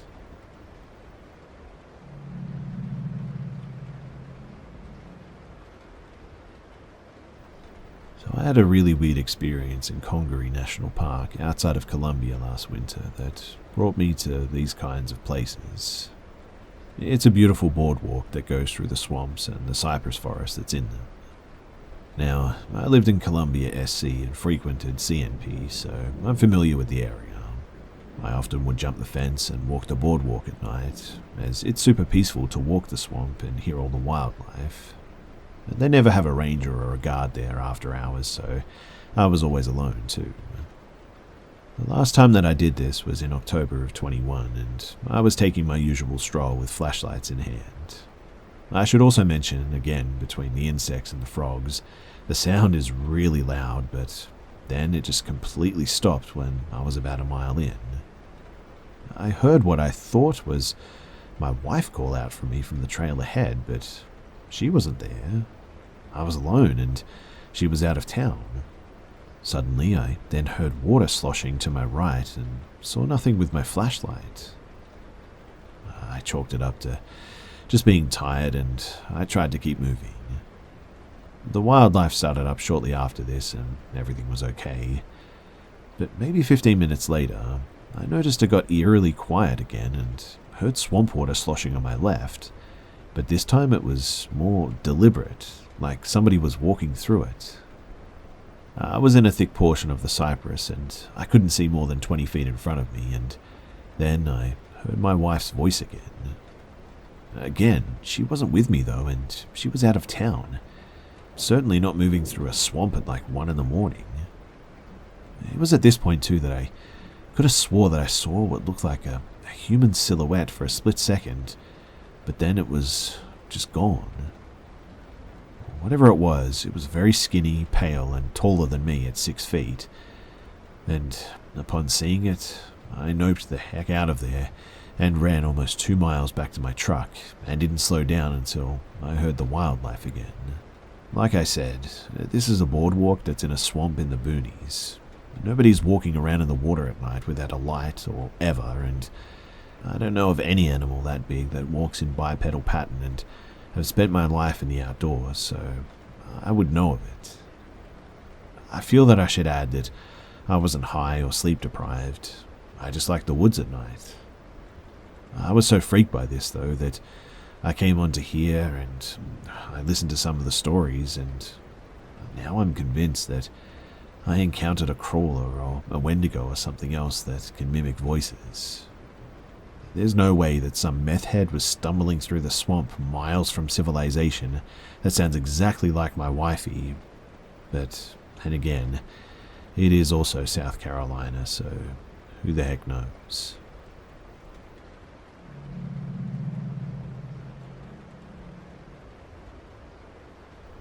I grew up in a small rural town where, well, pretty much nothing ever happens. The sort of place where it wasn't unusual to leave your doors unlocked, and your closest neighbours are like a mile or so from your house. Our family also had this giant old cat, Tag, who was a bit of a drama king, but we loved him. Now, one summer when I was around maybe 9 or 10 years old, the cat starts going absolutely ballistic. Tag generally slept in my room, curled up next to me until I fell asleep, and then would get up to do whatever cat things that he did at night. Occasionally, he would meow or try to wake me up on unfortunate nights when he could see the bottom of his food bowl and needed a midnight snack. Usually, if I ignored him, he would give up or rarely go to try and wake up my mum instead. This night, however, he bangs against my parents' bedroom door until he gets in and is meowing loud enough to wake us up. Our bedroom doors were next to each other, and I call to Tag to come to bed because it's about 2 a.m. He's having none of it, though, and is carrying on still. My mum gets up, goes down to the kitchen, and then huffs back up with Tag on her heels, still meowing insanely. She said that his bowl had plenty of food in it, and he just walked her to the door of the kitchen. Tag was an indoor-outdoor cat, but had his own cat door through the garage, so there was no need for one of us to let him out. My mum said my brother must have left the kitchen door open and just the screen door was shut, but she wasn't holding it open forever for the cat to just stand there and not go out. So she shut the kitchen door and went back to sleep, firmly shutting her bedroom door this time so Tag couldn't let himself back into her room. I always kept treats for him in my room, though, and offered him one, but he was still meowing at their door, trying to get them up. I grabbed him, bring him into my room and shut my door to try to get him to sleep. I lay in my bed trying to go back to sleep and Tag meows at my door wanting back out. I finally open my door and he bolts back downstairs towards the kitchen, and that's when I heard what sounded like a door slamming. I have 3 older siblings, though, and someone is always up watching TV or running to the bathroom, so I don't really think too much of it. The cat finally stalks back into my room, but instead of curling up in my armpit like usual, he sat at the bottom of my bed just staring at my door. I fell asleep until morning when some commotion wakes me up, and I pad down to the kitchen to find my parents on the phone with the police. You see, they got up like usual to get ready for work, and while making coffee, my mum went to grab her rings from the little jewelry dish that she had by the sink, because she would take them off in the evenings to rinse dishes and load the dishwasher and whatnot, but discovered that the dish was now completely empty this morning. A small town, so the sheriff sends a deputy over, and when my dad walks out to meet them, sees the ATV is missing from out back. The key is off the key ring. My brothers are all up at this point too, and we're all freaked out that while we were sleeping, some robber must have come in and removed the ATV key and saw an opportunity to take my mum's rings. They were asking if we had any clue when it happened, and my parents say no. My mum asked my middle brother, who was a freshman in college and home for the summer, what time he ended up off the couch last night and if he heard anything. He said that he went to bed at about 10 or 11 and asked what she meant, as his bedroom was in the basement and he wouldn't have heard anything in the kitchen. She said, "But you were in the living room off the kitchen when I went to feed the cat and shut the door that you left open. And I told you not to sleep on my couch and go to your bed as I went back upstairs." He told Mum that he was apparently in the basement since dinner and never went out or came upstairs again. He watched a movie in the basement living room before going to bed in his own bedroom. She goes white and realizes that the cat must have been trying to warn us that someone had came into the house, and the robber dove onto the couch and covered up to hide when she came to the kitchen and exited after she went back to bed. The cops said that for someone to be that brazen, they probably knew our family, knew our habits, but didn't count on the cat being so overprotective and had probably intended to steal more, but was afraid the cat may wake the whole house or something. It's been over 20 years since this happened, and the robber was never caught, but it is unnerving to think that it was probably somebody who had been to our home before, as a friend perhaps. All I can say is that I thank God for our cat.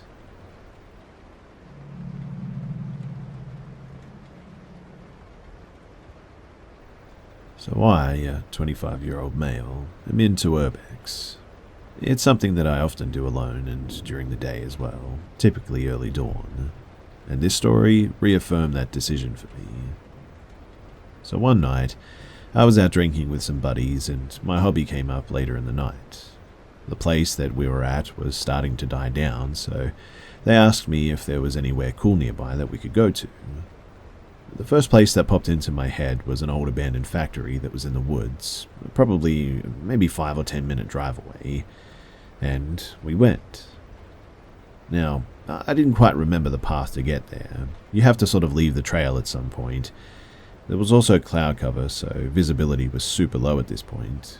And one of them is pretty unathletic thanks to diabetes, so I had them stay on the trail as I fumbled around in the dark to make sure that we were going in the right direction. When I finally got back, they asked how far out I went because they heard something walk by parallel to the trail. I shook it off and dismissed it. It probably was just a stray dog or something, and led them into the woods until we hit the fence. I then start leading them along the fence to the hole that somebody else cut forever ago. And when we were getting close, I begin to hear footsteps that weren't ours, maybe 15 feet to the right of us, same side as the fence, and I stopped dead in my tracks. In that moment, my entire body was screaming at me to run, and the only thing that went through my head at that moment was those were human. I turned back to my friends, and judging by the looks on their faces, they heard it too. I told my friends that we should skip this for tonight and we should head back. They quickly agreed and started back to the trail as I stayed behind to make sure that whoever was there didn't follow them. As I waited for them to get further away, I didn't hear or see anything move, and once I assumed that they were back at the trail, I took off running after them and we quickly made it back to the car in one piece. Since then, I've chalked it up to some homeless dude going to the same place to crash for the night. But it did feel like they were following us, and for whatever reason, that triggered my fight or flight super hard that night, which is really odd for me.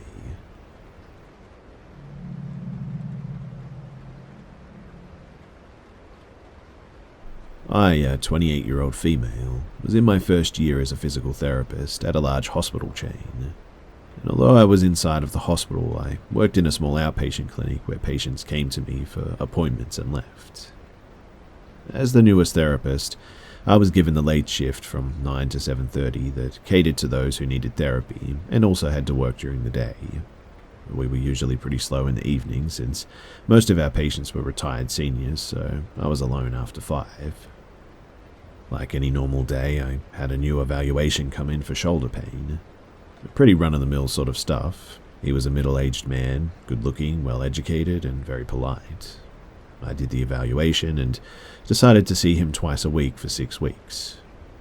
I tried to assign him to my assistant, but he refused to be treated by him, stating that he would only work with me. That was fine. He wanted later treatment times anyways, and my assistant went home before I did. Our first few weeks of treatments go by. He was really kind and charismatic. I started to look forward to treating him as we shared a lot of the same interests. He even started waiting for me to lock up and walking out by my car in the parking garage with me. I hated the parking garage, especially when it was dark, so I welcomed him walking me to my car. At some point in our treatments, though, I noticed a sort of shift in him. Our light small talk started to turn a little bit more flirty. From him, anyways. I was happily married and not flirting back, but as any woman knows, some men can confuse our niceness with flirtation. He started making advances and asking me out to drinks after therapy. I politely declined and tried to circle back to talking about his therapy. He seemed agitated by that, though, and started to become less and less compliant with the exercises. He stopped talking as much as well, and I could just tell that the mood had shifted. This day, I decided that it would be best not to walk with him to my car. I didn't tell him this at first, so he went out of the clinic and waited by the elevator for me to lock up. I really wasn't sure what to do and couldn't call my partner as they were out of town on business. So I opened the door from the clinic to the hall where he was and told him that I had paperwork to catch up on and would see him at his next appointment. He looked at me, though, with such anger in his eyes and started walking faster and faster back to the door that I was at. Luckily, I was able to close the door and flip the lock before he made it to the door. He pushed the handle to try and get back in and, realizing that it was locked, stepped back. Of course, this door is essentially a giant window and he would see me on the other side freaking out but trying my best to conceal it. He told me to let him inside and that he could wait with me while I finished my notes. I said thank you, but I had a lot to do. He insisted and I declined again. He pushed once again on the door and when it didn't open quickly, turned around angrily and went back to the elevator. I was shaking and terrified that he would come back, so I went to the private offices and locked that door as well. I grabbed a large dowel rod that wouldn't do much to him, but made me feel a little bit better to have, I guess. At this point, I knew that I couldn't leave as he knows where I park and what car I drive and could be waiting for me. I called security for the hospital and luckily one of the guards was doing his rounds close by and said that he would walk me to my car. We head out to my car and I see my patient parked a few spots down from me inside of his car. When he sees me and the guard walking towards my car, he backs up and pulls away. I thank the guard and get in my car. I drive a few loops before going home to make sure that I wasn't being followed, and luckily, I wasn't. Now, the next day I go to my boss and I tell her what happened. She accuses me of being paranoid and says that I need to continue to treat him. I ask her about having another therapist stay late with me, and she says that she'll ask a few people, but not to get my hopes up, as nobody likes working the late shift. I work my normal day, dreading the next day, knowing that it is when I'm scheduled to see him again. That evening, I call my brother and ask him to come to the clinic when this patient was supposed to be there and wait in the waiting room. Thankfully, he agrees. The next day, it's time for this patient to come in, and no one is there. The patient was always early to his appointment, so I was really surprised by that. 15 minutes turns to 30, and he's still not there. I decided that I would do the right thing and wait long enough, but eventually I just locked up, and myself and my brother left. The weekend comes and goes, and by Monday I'm back at work. I had no messages from this patient about the no-show and had no plans to reach out to him despite that being protocol. Lunchtime rolls around and I decide to go to the hospital cafeteria to eat. There are TVs scattered all around and I sit in front of one playing the local news. I occasionally look up at it from my phone, and one of the times I see a familiar face. It was my patient. He was in handcuffs being walked out of his house. The sound wasn't on, but I could read. His name had been arrested under suspicion of multiple murders. My jaw dropped to the floor. Now, the TV had my full attention as 3 pictures of young white blonde women popped up on the screen as his apparent victims. Young blonde white women that looked very similar to myself. It took a while for me to fully grasp what I had just seen, but I went to my manager and told her what I had saw, and apparently not believing me, she searched his name on Google, and sure enough, there were multiple articles and news clips talking about his arrest. She apologized to me for not listening when I expressed my concerns, and told me that I could leave early if I needed. I stayed for the rest of my shift, but told her that I wouldn't work late anymore by myself. By the next shift, I had one of the therapy aides assigned to stay with me until we closed. I ended up transferring to a different part of the hospital that had better hours after a few months, but I can't help but wonder what would have happened if I had gone to get drinks with him or something, or if I had continued walking to my car with him even. I mean, I was only going to see him for a couple more weeks, so what was his plan? Was I his next target? He's still awaiting trial last I checked, and hopefully will be convicted, so he will be locked far away from anyone else.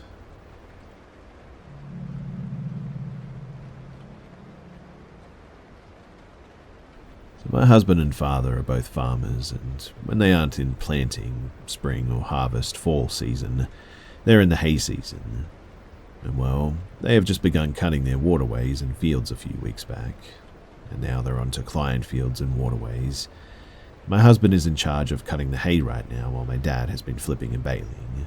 My husband, who, let's call him Jay, pulls into his field with his tractor and hay mower. The field is really just an old pasture at an abandoned farm someone can't sell. The house is falling in, the barn has been gone a long time, thanks to a fire, and the only other thing that remains is the corn crib at the back of the property. The grass is really long, and he sees tracks from a vehicle leading up to the crib. He doesn't think much of it. Kids usually trespass on abandoned properties around here to drink and whatnot anyway.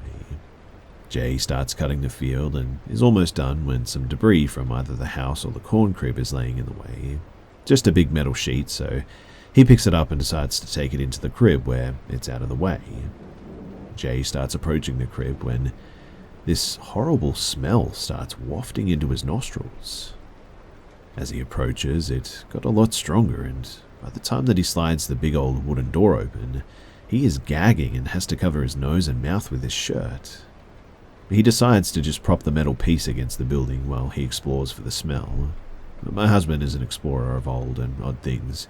Don't ask me why he did this. I would not have done this, but I'm not him. He gets to the middle of the aisle way in the crib and sees this dark goo seeping from the second level in the crib. He climbs up a few rings on the old wooden ladder to get a better view of where the goo was seeping from, and sees a fresh blue tarp encompassed around something large. Flies and maggots were surrounding the goo seeping from the tarp, He turned and ran and called the cops, and they told him to leave after he gave his statement. We haven't heard anything back, and to be honest, I doubt we will. He didn't sleep well last night, and I'm praying, whatever was under that tarp, that it was not what we think it was.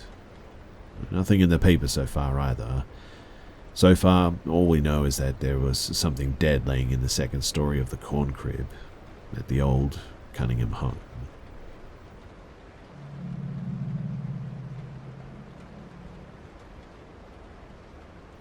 This happened in 2009 to 2010. So when I met the woman who would later become my wife, we started renting a small house within the city limits. I was in the process of beginning a new job, and circumstances prevented me from staying in the house with her for the first week. Each morning, we would talk on the phone during my drive to work. She explained to me each morning that she had struggled to sleep the previous night. She described sounds that were keeping her awake, like someone running through the house, objects falling off the kitchen counter, doors slamming. After 3 days, I made arrangements to go ahead and move in with her.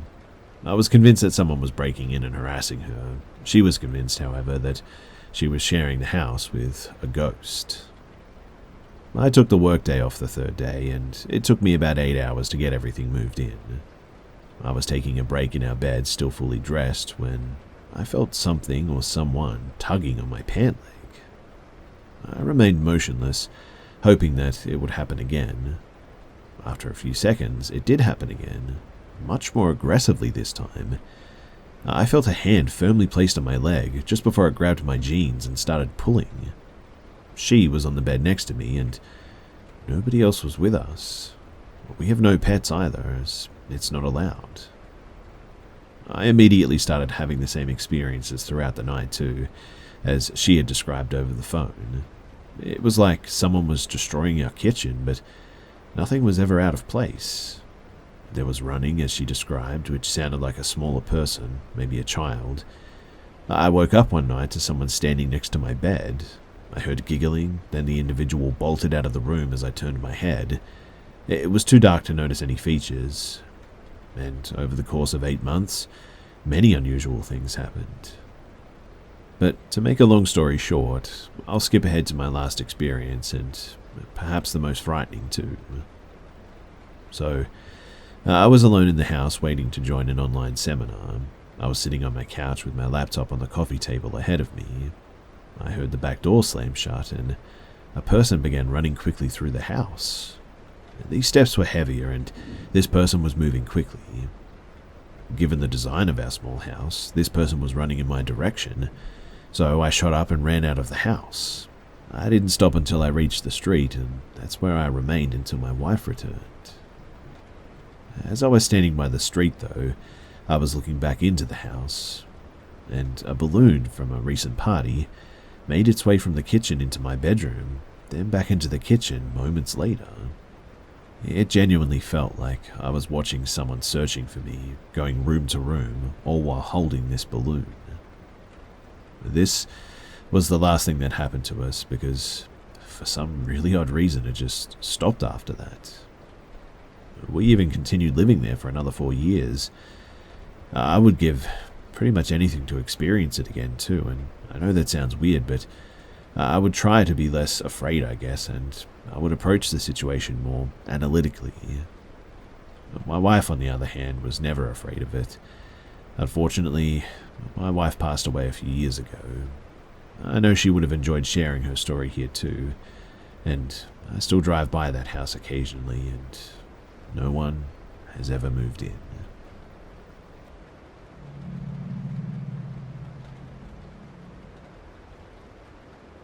In 2016, my girlfriend and I decided to go on our first vacation together.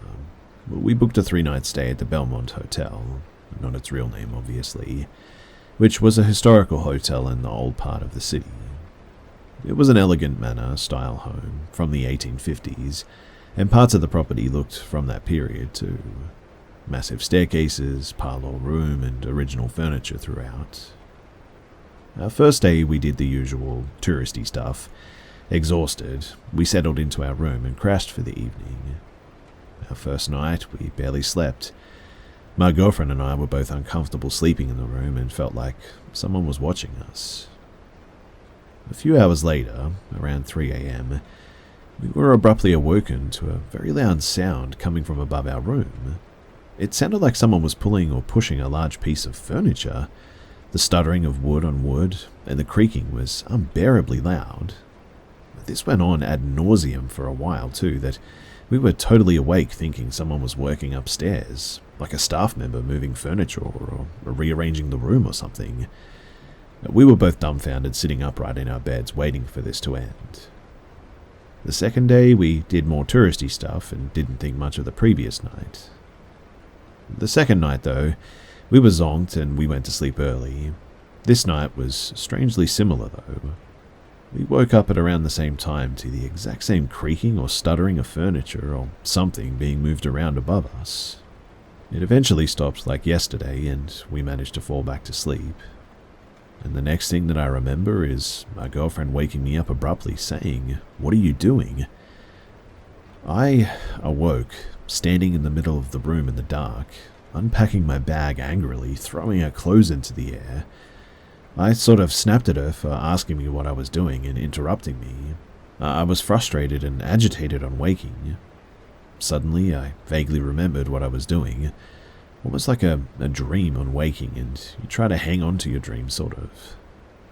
I sat on the bed and explained what I was looking for, a key in the room, and I remembered wandering around the room desperately searching the walls, the floors, and the furniture with my hands in the dark.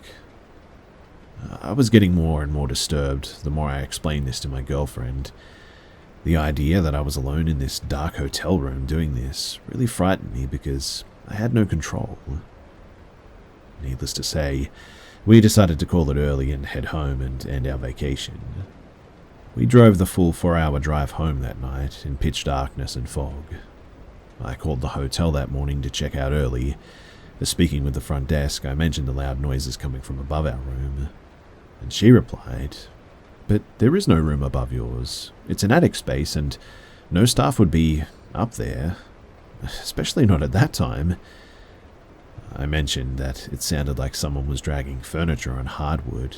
She said that there was lots of furniture stored up there, and reluctantly I asked her if the hotel was haunted. She responded reluctantly too that she has apparently heard other similar stories.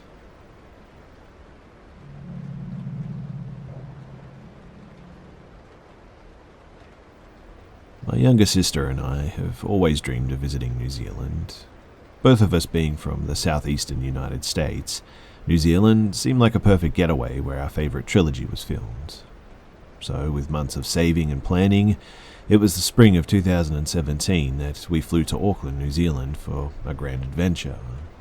It was the second day of our trip and we were about to head out from our Airbnb. Our gracious Airbnb host made us breakfast of bacon, eggs and toast. We were munching on the breakfast he prepared in silence until he broke the lull by asking us, "Hey, have you heard of the Pigman?" My sister and I sort of looked at each other, and then I responded with, "No, who is the Pigman?" Stu is his name, and he's kind, but he's a really peculiar guy with droves of pigs. If you take the 309 road, you'll pass his place and the pig's on your route to your next destination. It's quite the novelty if you're looking for something to do. "We'll make sure to add that to our trip," I said while sort of looking at my sister. "Would you ladies like some more toast?" My sister and I both said yes, knowing that we'd need the extra calories for the long day ahead. "You girls eat like farm girls," and he oinked at us twice. He said it in a playful tone, but again, my sister and I sort of looked at each other, but this time sort of exchanging curious glances. We thanked our host for our wonderful stay at his Airbnb, and we were on our way to Matamata. After what seemed to be only a few hours of driving, we come across a dirt road. The environment changed from only greenery and trees to old vehicles, other old structures embedded in the landscape, as well as an eye-catching feature, a plethora of pigs. The pigs appeared friendly enough to pet, but we were in a hurry, so we drove past the pig farm and onto Matamata. It wasn't long after that we had to take a sharp left onto a narrow road. Keep in mind too that this is my third day driving on the left side of the road ever, and in a Yaris, so my driving abilities weren't quite up to snuff. And as I'm taking the left turn, a small semi-truck was incoming at a rather unsafe speed. I quickly realized that we are either going into a full-on head collision or drive even further to the left to allow the semi-truck to pass us safely. I acted on the latter of the options, and within seconds, the Yaris's front and back left tires were trapped in a large set of potholes. My sister and I both sort of looked at each other in silence until she said, now what? We did not have any cell phone reception, and the only full operable device that we had was a GPS, which didn't have any outgoing communication functionality. So, rather than panic, we get outside of the Yaris to assess how we can get the car out of the pothole. It wasn't long, too, before we saw a white utility van driving towards our seemingly helpless situation. We had mixed emotions about gesturing the driver of this van to stop. We were in a foreign land, about to rest our fate in a stranger's hands, and that just didn't really seem safe. But without even motioning the van to stop, the vehicle pulled over, and nothing really happened for several minutes. We patiently waited to see who would open the driver's door of the van, and when the driver finally presented themselves, it was an older man with white hair in his mid-60s, who appeared to be a local farmer. He looked at us with a smile, revealing a few missing teeth, as he walked towards us. My sister and I telepathically made the decision to allow this stranger to approach us, given that we had no other solution to our situation. The silence broke when he said, with what seemed to be an Australian accent, "G'day ladies, seems like you found yourselves in a situation." I put on a brave smile and responded with, "Yes, we have. We're figuring out how we can get the car safely out of the pothole without damaging it." I was conscientious in making sure to omit details about us being tourists, but I'm sure my accent and apparel gave it away to some extent.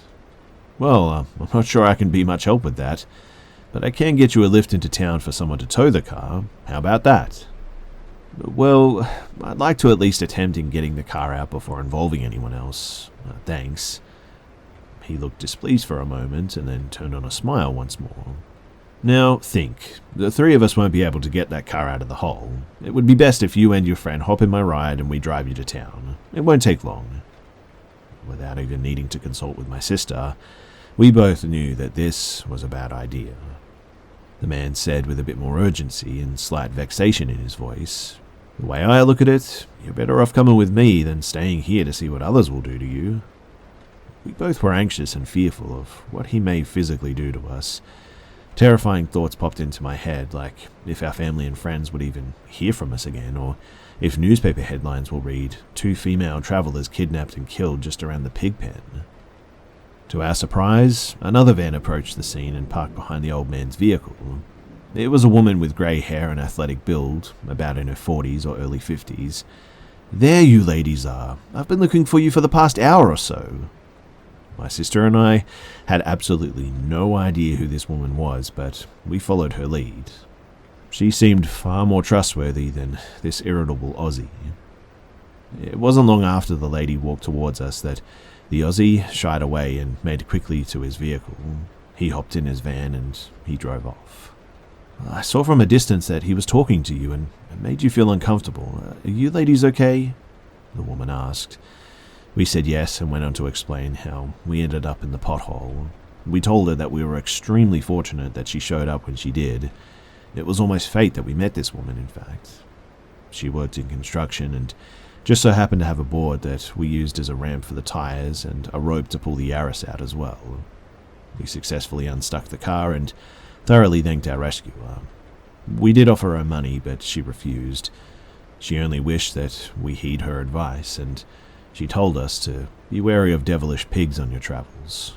Not all of them are as friendly as stews.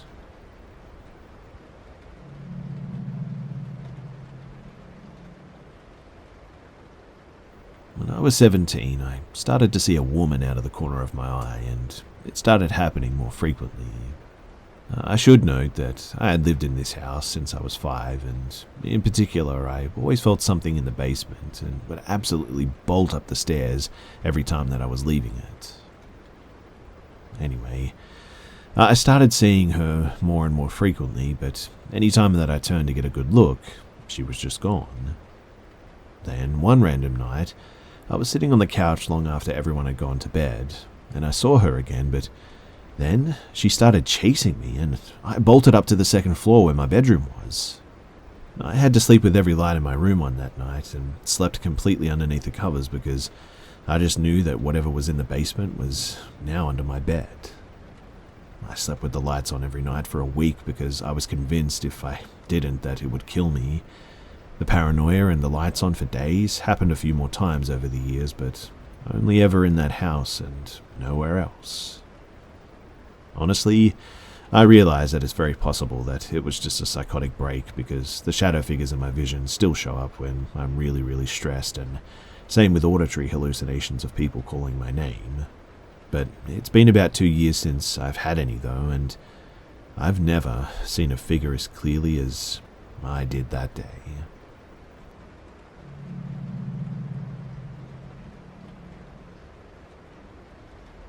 So, I was babysitting 2 younger cousins at their home, which was about 100 years old, and it was also situated next to a graveyard. There wasn't necessarily a bad feeling in the house whenever we were there, but it was a bit creepy at night looking at all of the headstones. Anyway, I was helping the girls brush their teeth and whatnot before bed, and I headed back downstairs after they were in their beds and I had said goodnight. I sat down and almost immediately I heard a commotion of doors, not slamming but shutting hard, and the girls, I believe that they were around 4 or 6 at the time, talking loudly. When I got upstairs, they were at the end of the hallway, around a corner, and they were pushing their hands against the door to the attic as if trying to keep someone or something from coming through. "We gotta shut it! Help us shut it!" they half shouted and sort of half whispered. I'm already on edge because of the house, and the stories my aunt and uncle had shared with us regarding paranormal activity, and so when I put my hand against the old, heavy attic door, I absolutely freaked out when I definitely felt something pushing back from the other side. I paused for a moment in shock and then quickly and forcefully slammed it shut. And I mean, thank goodness, right? The girls thanked me as if this were like a normal bedtime thing for them, and went back to their rooms to go to sleep. As for me, I noped the heck out back downstairs. My aunt and uncle returned later that evening, and I mentioned it to my uncle as he drove me home.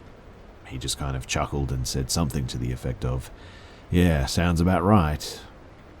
I have a few more incidences from this particular house if anyone's interested, but for now, that's my story, and it's by far the freakiest thing that I've ever experienced.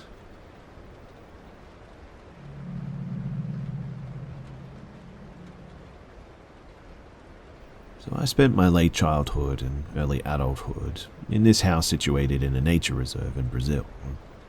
Several weird things happened here, and there was like a snake that mysteriously showed up in my fully closed room, mind you. Missing objects here and there, trees that seemed misplaced from one day to the next. But one thing kind of stands out. Now, I should start off by saying that I'm pretty cynical, I guess. I'm an atheist and I don't really believe in the paranormal, myself anyway. I usually explain away all the stuff that happened. The snake, a crack in the foundation of the house, likely got in like that. Objects missing, I probably lost them outside the house. Trees moving, I just misremembered where they were. That said, this one was weird. So this one night, I was just staring up at the stars. A benefit of living in a nature reserve is the lack of public lighting, and my dogs started freaking out and barking. Now, it was a new moon night, so it was pretty dark, so I couldn't really see much. But the dogs really rarely barked unprompted like that, so I got up from where I sat to go check on what they were barking at. To my mind, it was probably just one of the little creatures we sometimes got visits from. Armadillos, mice, opossums. But man, I was way wrong.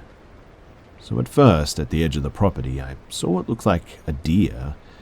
The kind that I knew only was from, American horror movies, I guess, with antlers and stuff. That was really weird too, because to my knowledge, those don't really exist below the equator. But alright, I tell the dogs to shush, thinking something along the lines of, oh, it must just be the plants, nothing to worry about. But things start to move. You see, it actually stands up over the fence that we had there. Mind you, the fence was like 2 meters tall, so this thing is absolutely massive. And as soon as it's upright, it let out this sort of bleat that sounded like a woman's scream. In the split second that it did this, I just ran with the dogs inside the house and sheltered myself under the table. Eventually, I came out from there and looked around. But after that, I never saw that thing again. Thank God, too. And, needless to say, I didn't get much sleep that night.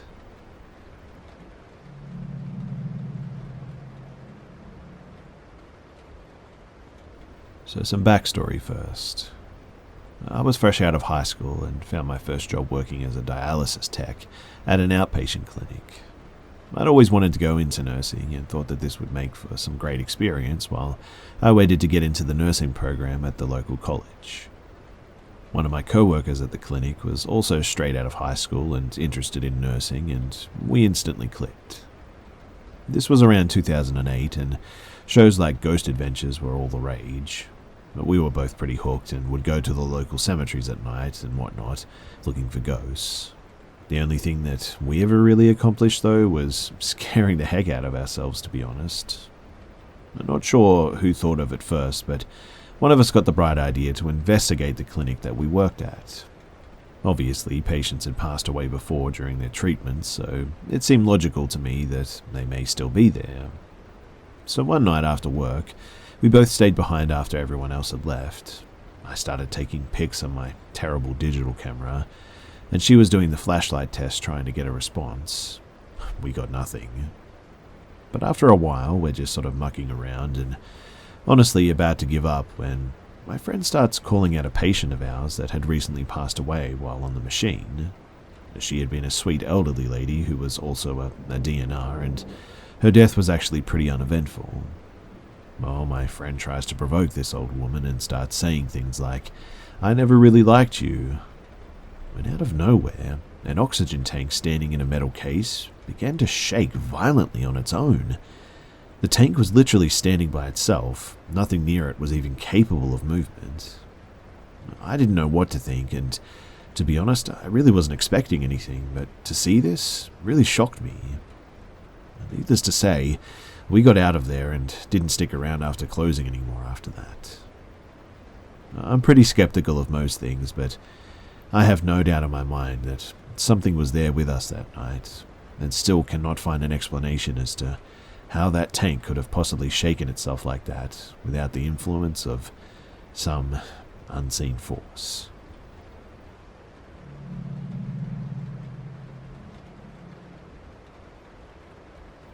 So I took my sister, visiting from out of state, on a hike the other day in a rural part of the state that I live in.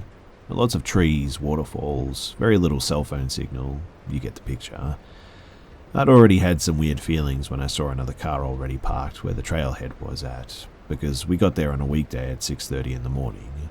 But I brushed it off, quieted my intuition, because the early bird gets the worm, right? There were several different trails in this natural area, and so we started on the one that sounded most interesting. We got maybe a quarter mile down the trail when my sister stepped into a spider web. As she was wrestling with getting it off of her, I felt something that I can best describe as a hot breath hit my ear coming from nowhere. And I don't think that I heard a whisper, but I had a thought that wasn't my own that I thought was "get out." Now that I've had some time to really think about it too, I think it actually said "get help."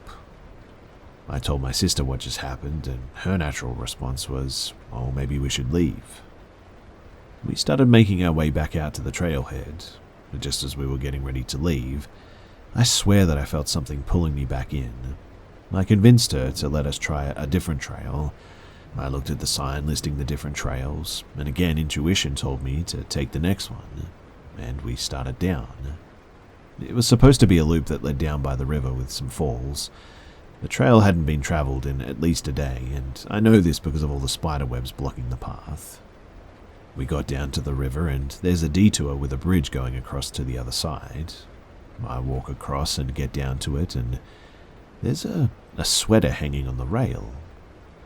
I go to look at it, but I can't really bring myself to touch it. We took a few pictures because it was really pretty, but I just couldn't shake the weird feeling of what I was getting.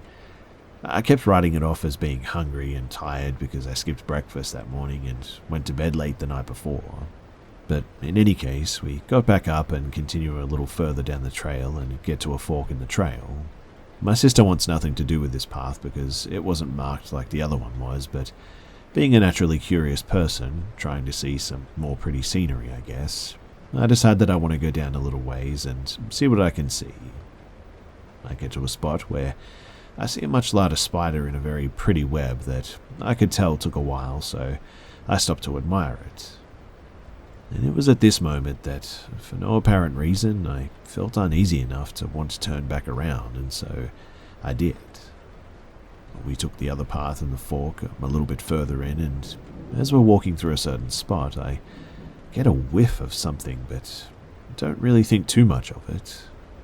I notice the time on my phone, and we begin to turn around so I can get back home in time for work. On our way back, I get stuck in a spider web, and as I'm wrestling myself out of it, the smell comes back, and it suddenly clicks that it's the unmistakable stench of death.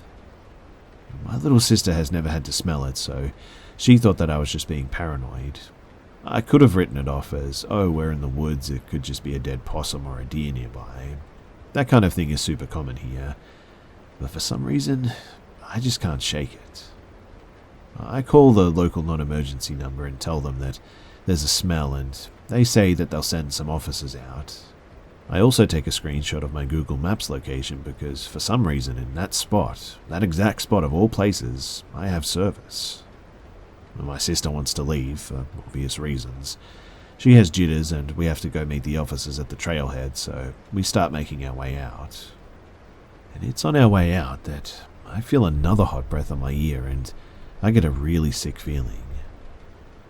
We meet the officers and I give my sister the keys so she can go and sit in the car in the AC. That way I know that she's somewhere safe. When some guys from the fire department get there, we drive down to another trail entrance that was a little closer to the river, and I use the screenshot of my map to guide us back to where the smell is. From there, this group of about 8 police and firefighters are digging around with heat sensing equipment to try and locate whatever the smell is. As they're searching, I'm kind of just sort of standing there being useless, to be honest, because I figure stay out of the way and let them do their job. I stand facing the direction of the river and I feel what feels like thumps on the back of my head, like someone is standing behind me flicking my head with their finger to get my attention. At one point, one guy with a heat sensor, not sure what they're actually called, but it's like a camera that reads heat or whatever, picks up what looks like a humanoid blob of heat, and someone else goes over to where it is and there's nothing there. They write it off as something underground, or maybe the sunshine through the trees on the ground or something. And as they're getting ready to write it off as a dead animal somewhere, a few decide to go a quick once over by the river just to cover all bases.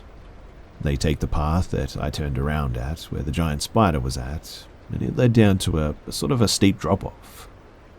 I'm walking out with the rest of the officers when I hear one of them yell for everyone else. And would you believe that there is a body in the river? I know it sounds weird too, but I felt instant relief, which I know sounds odd considering the situation, but it was like a weight had been lifted off of me. Whoever they were found. They can be put to rest, and I can breathe again. When I got home, I take a shower and sit down for work. My cat does everything that she can to lay on me, put all of her weight on me, and purr so loudly that she seems like she's trying to comfort and heal me. I know that they can pick up on things, and so I think she's just trying to help me. I know it sounds cliche too, but the whole finding a body in the woods thing is a very B-rate horror movie. I know none of you know me from Adam, but I swear that this happened. I don't really know how to move past it too. I don't know what I experienced, and I would love to know that I'm not alone.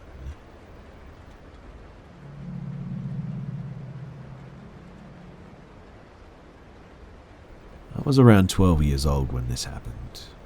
I lived in a duplex that my parents owned, and one day I was outside in the front yard playing with my dogs. The house was located in a neighborhood that's right by a busy main road, so during the daily rush hour, the area got pretty busy.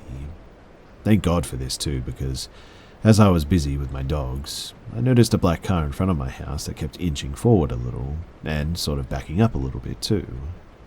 I noticed the driver leering at me in a creepy way, and got a really bad feeling, so I ran up the stairs to where I lived with my parents. I told my mother about what had happened, and I have no idea what was going through her mind at this time, because she didn't really seem at all that concerned. A few minutes later, she sent me to the grocery store that was a block away, and after griping about that to her, I went walking to the store. The duplex is across the street from a bank, and next to the bank, on the other side of the wall by the drive-up tellers, was an alley that also led to the store. I decided to take the bank route because I felt safer, and as I was walking by the ATM, thankfully there was a line of people waiting to use it. Who do I see but that same creepy guy in his car, parked at the bank in front of the ATM? I kept my eyes on him as I walked past his car, and he was leaning forward with his hands on the wheel, ogling me and licking his lips, which was really gross. I got out of there as quickly as I could, and I ran the rest of the way to the store. As I was walking out of the exit while leaving the store, I saw my brother waiting for me outside. He told me to get in and drove me home. He had been listening to what I told our mum about the guy outside the house and reamed her out for making me walk to the store alone, knowing that this guy was lurking around in the neighborhood. To this day, I still get chills knowing how close I came to potentially being, well, who knows what. It makes me sick to even think about it, to be honest, and I've been meaning to tell this story here for a while now, but like I said, every time that I even so much as think about it, about what could have happened, I just feel sick.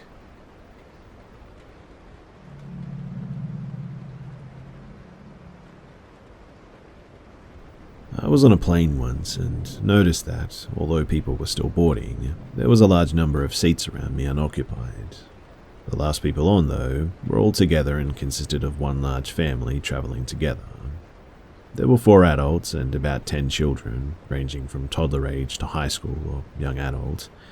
They had the usual look of a large group travelling with children, some of whom were shy and withdrawn, others who were running around and the adults looked frazzled, trying to keep everyone and everything together. When they'd all been seated, though, there seemed to be some issue with the seating, as one member of their party was supposed to sit several rows back. The flight attendant apologized and said that it happens, that sometimes their computer will shuffle sequential seating, etc., but assured them that there was seating available for everyone. The family sat down, -1, and starting with the usual, "That's a shame, wish they could sit up here," talk. Since it seemed that their party were surrounding me, I stopped the flight attendant and asked her if I could switch seats with another passenger. This caught the attention of the large group, perhaps anticipating a complaint, but the flight attendant told me no, they don't usually do that, and that everyone had been seated, but asked if there was a problem with where I was sitting. I explained to her that I was travelling solo and did not care where I sat, and I asked if I could give my seat to the member of the family who was absent, as my seat would put them in the midst of their group. The family overheard and was thanking me as I retrieved my bag overhead and followed the flight attendant to the family member's seat. She explained what was happening, and I noticed that the family member, a young girl maybe 12 years old, seemed in a hurry to get back to her family and thanked me 4 times. She practically ran up the aisle, and before I could even sit down, the man who had been sitting next to her was literally staring with his mouth open and asked, "What's the problem?" No, that girl was sitting here first. Red flag number 1. And the flight attendant explained to him what was happening, and he immediately looked at me and said, "No, I don't want to sit next to him. Where's that girl going?" She explained to him that there was no issue and nothing that she could do now. I think she was getting the same vibe as me. Now, I want to assure everyone that I'm not in the habit of judging people by their appearance, but this guy was the definition of red flags. He was overweight and paunchy, that sort of overweight with no muscle tone look some people have. Half-bald with a few strands combed over, thick glasses and no chin. He was a mouth breather and kept his mouth open constantly, drooling on himself and then sucking it back in between heavy breathing. If there were a textbook example of a creep, it would have to be this guy. As I was putting my bag overhead, though, he started to talk to himself under his breath about how this was BS and just my luck, wasn't bothering anybody, and why did they move that girl? I wanted to say something to him, but I didn't. It wasn't long before my neighbour got a call and was talking about an upcoming court appearance, and I overheard no victim's testimony and rarely show up, and people wouldn't ask me to babysit if I was like that. The only time that I almost said anything to him was when he started blatantly watching explicit material on his laptop with earphones in, grunting, sweating, wheezing, and kept repeating "little B," and only when a part was on that he evidently liked. Then took a blanket and covered his lap, his hands fidgeting underneath it. And as soon as I saw that he intended on keeping them there, I pretended to reach for the call button. Then he jerked his hand out and started muttering under his breath about me minding my own business. At some point, I got up to use the restroom, and when I returned, he was on the phone again, and I caught something about the butt on her, no switch seats on me, got away, haha or something, and he shut up as he saw me approaching. The creep went to sleep eventually, and fortunately stayed asleep the rest of the flight, which I was very grateful for. When we were all deboarding, a woman I presumed was the mother was standing with the girl and said, "Thank you again."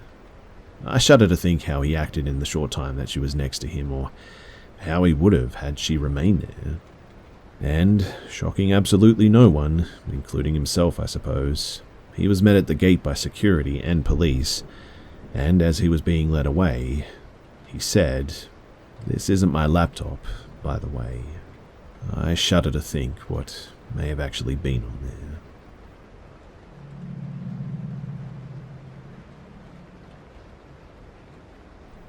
So my house was built in the 70s.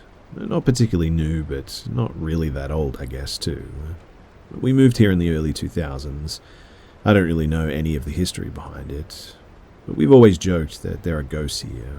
Doors slamming, creaking, and things randomly disappearing has always been blamed on ghosts, but around 5 years ago, it started becoming a tad more aggressive, you could say. The sounds of light footsteps in the hallway, scratches from the second floor and inside the wall. Mind you, we have no rodent problems, so it seemed sort of unexplainable to the entire family. Then, one day, around 3 to 4 years ago, I was home alone sitting in the living room when a loud bang appeared from the second floor. It was so loud I was worried that the upstairs cabinet had fallen over on the floor or something. When the bang hit, my lights flickered too and the TV turned off and on. I could feel the shake all the way down the stairs. I went up to check what happened, obviously, and when I did, everything seemed the same. This has happened several times now, and it's almost entirely identical. A loud bang, a shake, flickering lights, but nothing ever seems out of place. What makes this worse too is that you can't hear it when you're upstairs, you can only hear it when you're downstairs. I know that sounds weird, but that's what happens. I've been called on my phone to stop slamming the door so hard when I'm laying silently in my bed and stuff like that, and I haven't heard a thing. In the past year, I've also started seeing things. I might just have imagined things, but at one point I could have swore that I saw a toddler sleeping in my brother's bed. I saw her pretty clearly too. She was young, maybe 3 years. She had long blonde hair and her arm hung over the edge of the bed. When I approached her, she just disappeared. This was probably a year ago, but it still really confuses and spooks me. Then, a few weeks ago, I encountered her again. I was home alone when someone knocked on the door. I was a bit confused as I wasn't expecting anyone. As I approached the hallway, I heard the door closing and I heard a young girl saying, "Hello," like she had just come home and was announcing her being there. I felt chills run down my back, but I still opened the door to look. My brother is 5, and I figured that he might have just come home early or something, but no one was there. Today, I closed the door, like properly shut, and then it just opened a bit again. And when I looked at the open door, it shut again quickly, closed. And now I keep hearing banging sounds from downstairs, and I just don't know what to do. I'm like unironically kind of worried. Also, I don't know if this matters, but the dreams that I get in this house are always so vivid compared to when I'm not at home. Sometimes I wake up with the sheets off my bed and blanket as well because I sleep so uneasy, I guess. Anyways, I could really do with some advice. I don't think speaking to whatever this is works. I tried, and I guess maybe things stopped being so noisy for a bit, but then it would just start up again, and that's been a bit of a theme for this whole thing. So yeah, if you have any advice, then please do let me know.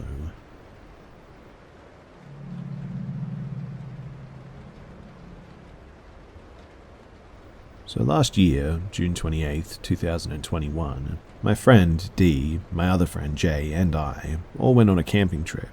It was deep in the woods in Alberta, Canada.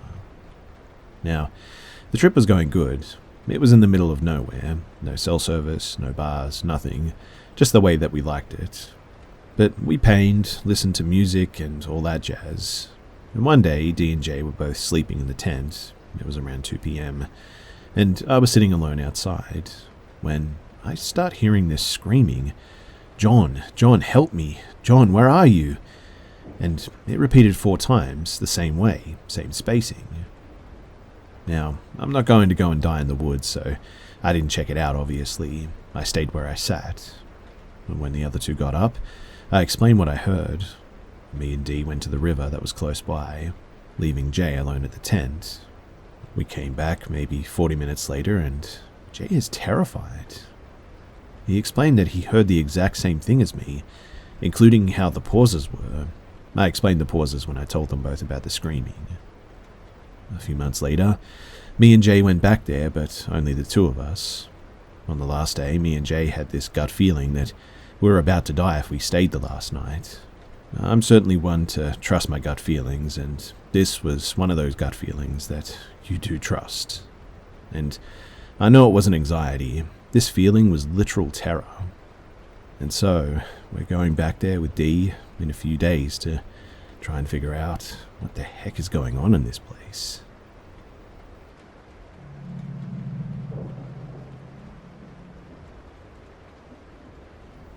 So I suffered a great amount of trauma as a kid. And because of this, I can't really remember a significant amount of my life, up to about 12 years old. Recently, however, chunks of memories have been coming back to me vividly, and honestly, I wish that they wouldn't. In any case, I remembered recently an incident during which my uncle, now deceased, took my cousin, around 10 at the time I would guess, and I, at about 6 or 7, for a walk at the local park. The park was a playing field where you can play football and stuff, so the grassy area is sort of towards the middle, and the walking or cycling path surrounds it. My cousin and uncle were talking and walking really slowly, and it was really annoying me, so I walked ahead at my usual pace. That put a good bit of distance between us, and as I walked, I approached a little shack, strung together out of a few sheets of galvanized and a garden gate for a door. Because of the ineffectiveness of the door, you could see inside the building, and there was a mattress and some sheets and scattered belongings. As I walked by, I heard someone whistle to me. I stopped and looked around and saw who was calling me. A skinny, dark-skinned man with matted hair and tattered clothing, smoking while sitting near the back of the shack. The man sort of kept talking to me once he'd figured that I'd spotted him, trying to tell me to come inside his house, that he has something for me, to come and play with him for a while, things like that.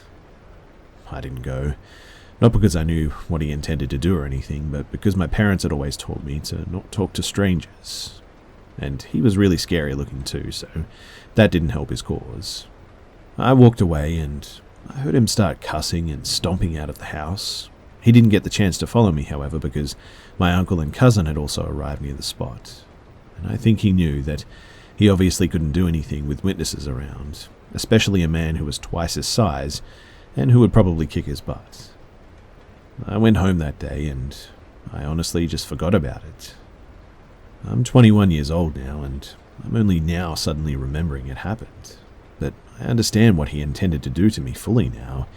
It only all clicked into place when my mother told me a few days ago that the vagrant who had been living by the school, there was a primary school opposite the park, had passed away, and that she was happy that she did because he apparently had actually sexually assaulted a bunch of little girls. Back in the day, apparently. I basically interrogated her to make sure that it was the same person, and it turned out that, yep, it was. It still makes my skin crawl whenever I think about it, that I could have been his victim. How badly things could have gone if my uncle was just a few meters further back. It's crazy and sickening to think about, and makes me even more scared to leave my house, to be honest. Like I said, I wish that I never remembered.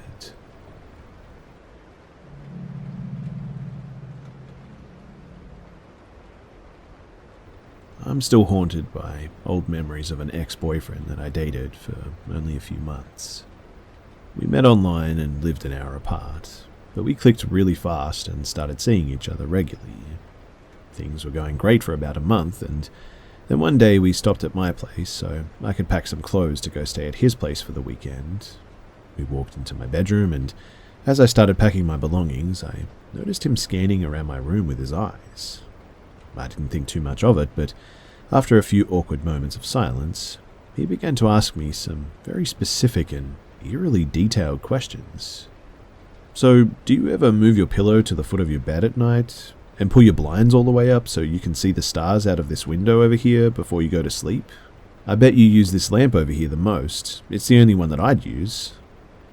I was frozen in shock. I just stood there speechless, looking at him in disbelief. He had just described everything, and I mean everything, that I did the night before, and it was the only time that I'd ever rolled up my blinds at night and laid at the opposite end of the bed to look up at the stars in the sky. And I told nobody about that. So how the heck did he know? The only thing that I could do next was just sort of laugh it off and ask him how he knew, but he just kind of shrugged it off and changed the subject. I couldn't stop thinking about it the whole weekend, though, wondering if he'd been watching me. I hid my paranoia as best as I could until I got home, but I then did a bit of a deep sweep of my entire bedroom, looking for any sign of hidden cameras.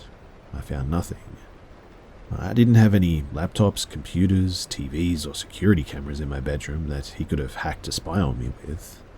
I did have my mobile phone in my room, I guess, but it was laying flat on my nightstand that night. If he was physically stalking me, it would have been difficult for him to see me into my bedroom, as my room was up pretty high. He would have had to have watched further away from the forest too, and even if that was the case, there were some large trees in my backyard that would have blocked his view. It just didn't make much sense, and it still doesn't make any sense.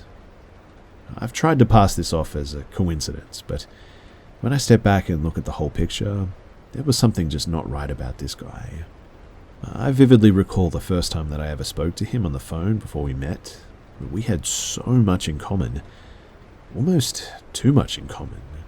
From books that we were reading to very specific interests, hobbies and habits. I thought that I'd met my soulmate.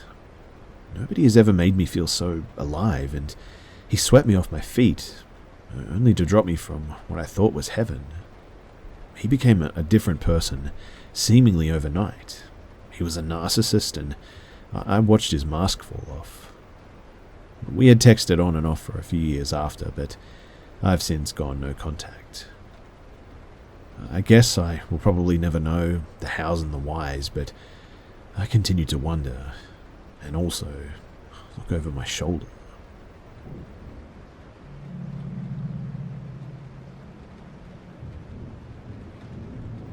So I moved in with my boyfriend into his house back in November of 2021. It's an old trailer, and I knew from moving in here that there was something, but didn't feel like it was harmful in any way, and at first it didn't even seem like it wanted to make itself present. I have a pretty good knack for feeling out things like this, as I've dealt with what I could say paranormal stuff, or at least things that just make absolutely no sense my entire life. Anyways, I've had the usual things, like things not being in places where I left them, knocking, cabinet doors, sort of being opened and shut that I know that I didn't open or shut, shadows, and just lots of stuff that could maybe be explained away, but there's a few things that I just cannot get over. The first being something that happened a few months back. My boyfriend and I were in our bedroom about to go to sleep. I left the room to go into the kitchen to get some water. From our kitchen, you can see our hallway that our bedroom is at the end of. While I was in the kitchen, I saw my boyfriend peering around the corner of the doorframe of the bedroom looking at me. I figured that he was messing with me or something, but when I came back to the room, he was in the bed under the covers. And when I asked him why he was looking around the corner at me, he had no idea what I was talking about. Mind you, my boyfriend is not the sort of person to do this. Anyway, flash forward to yesterday. I had gone out in the morning to get some coffee and do some laundry.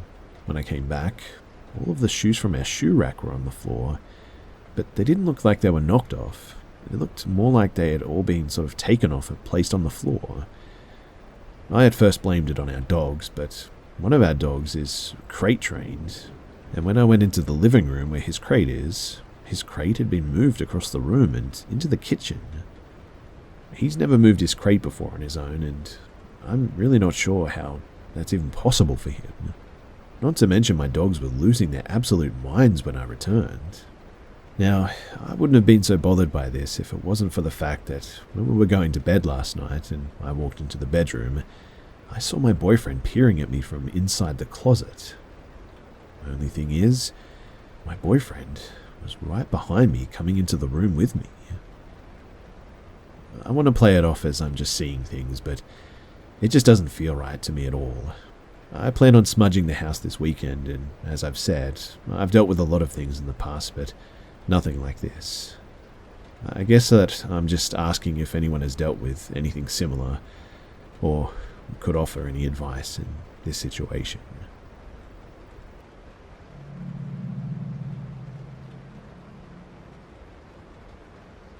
Ever since the age of 13, I've always seen, heard, and felt things that are unexplainable more times than I can count.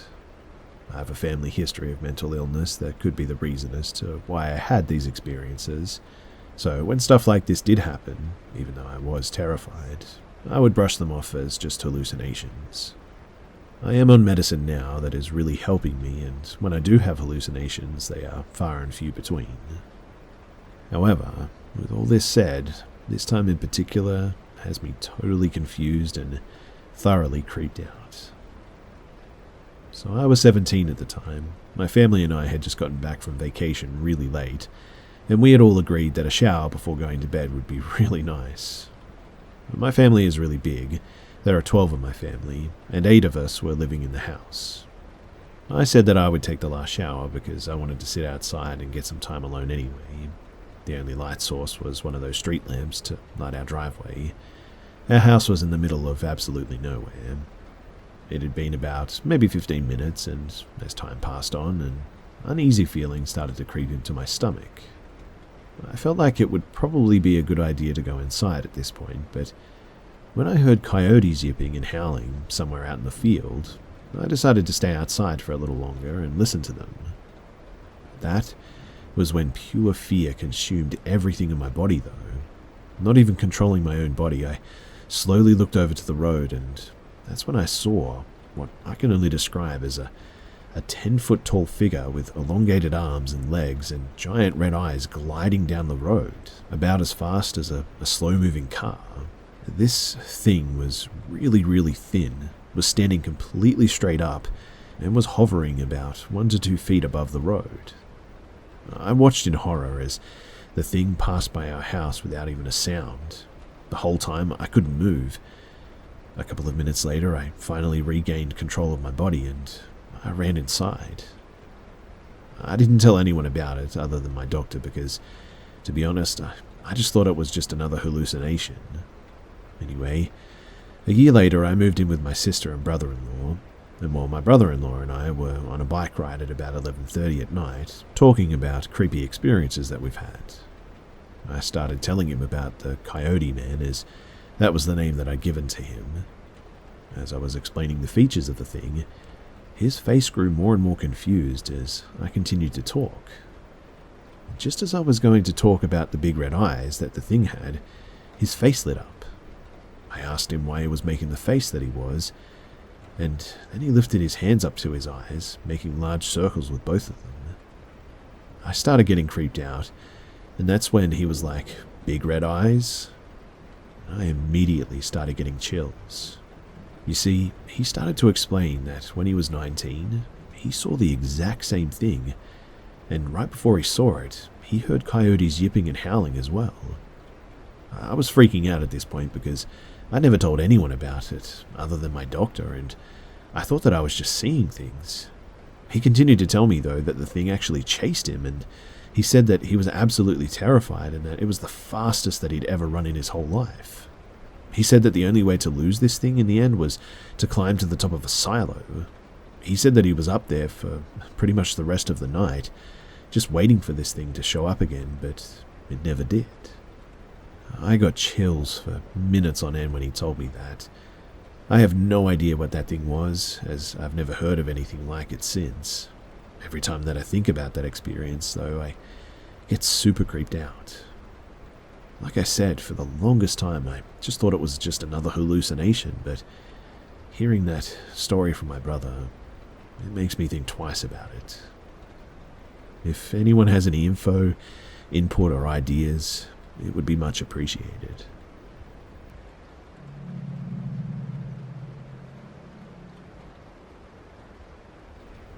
When I was in my early days of my career and joined an internship in a small town, a few of us were housed by the company that we worked for in a modified apartment. They basically had joined two apartments together, so there were 3 bedrooms and a bathroom on each side, with a really, really long corridor in between.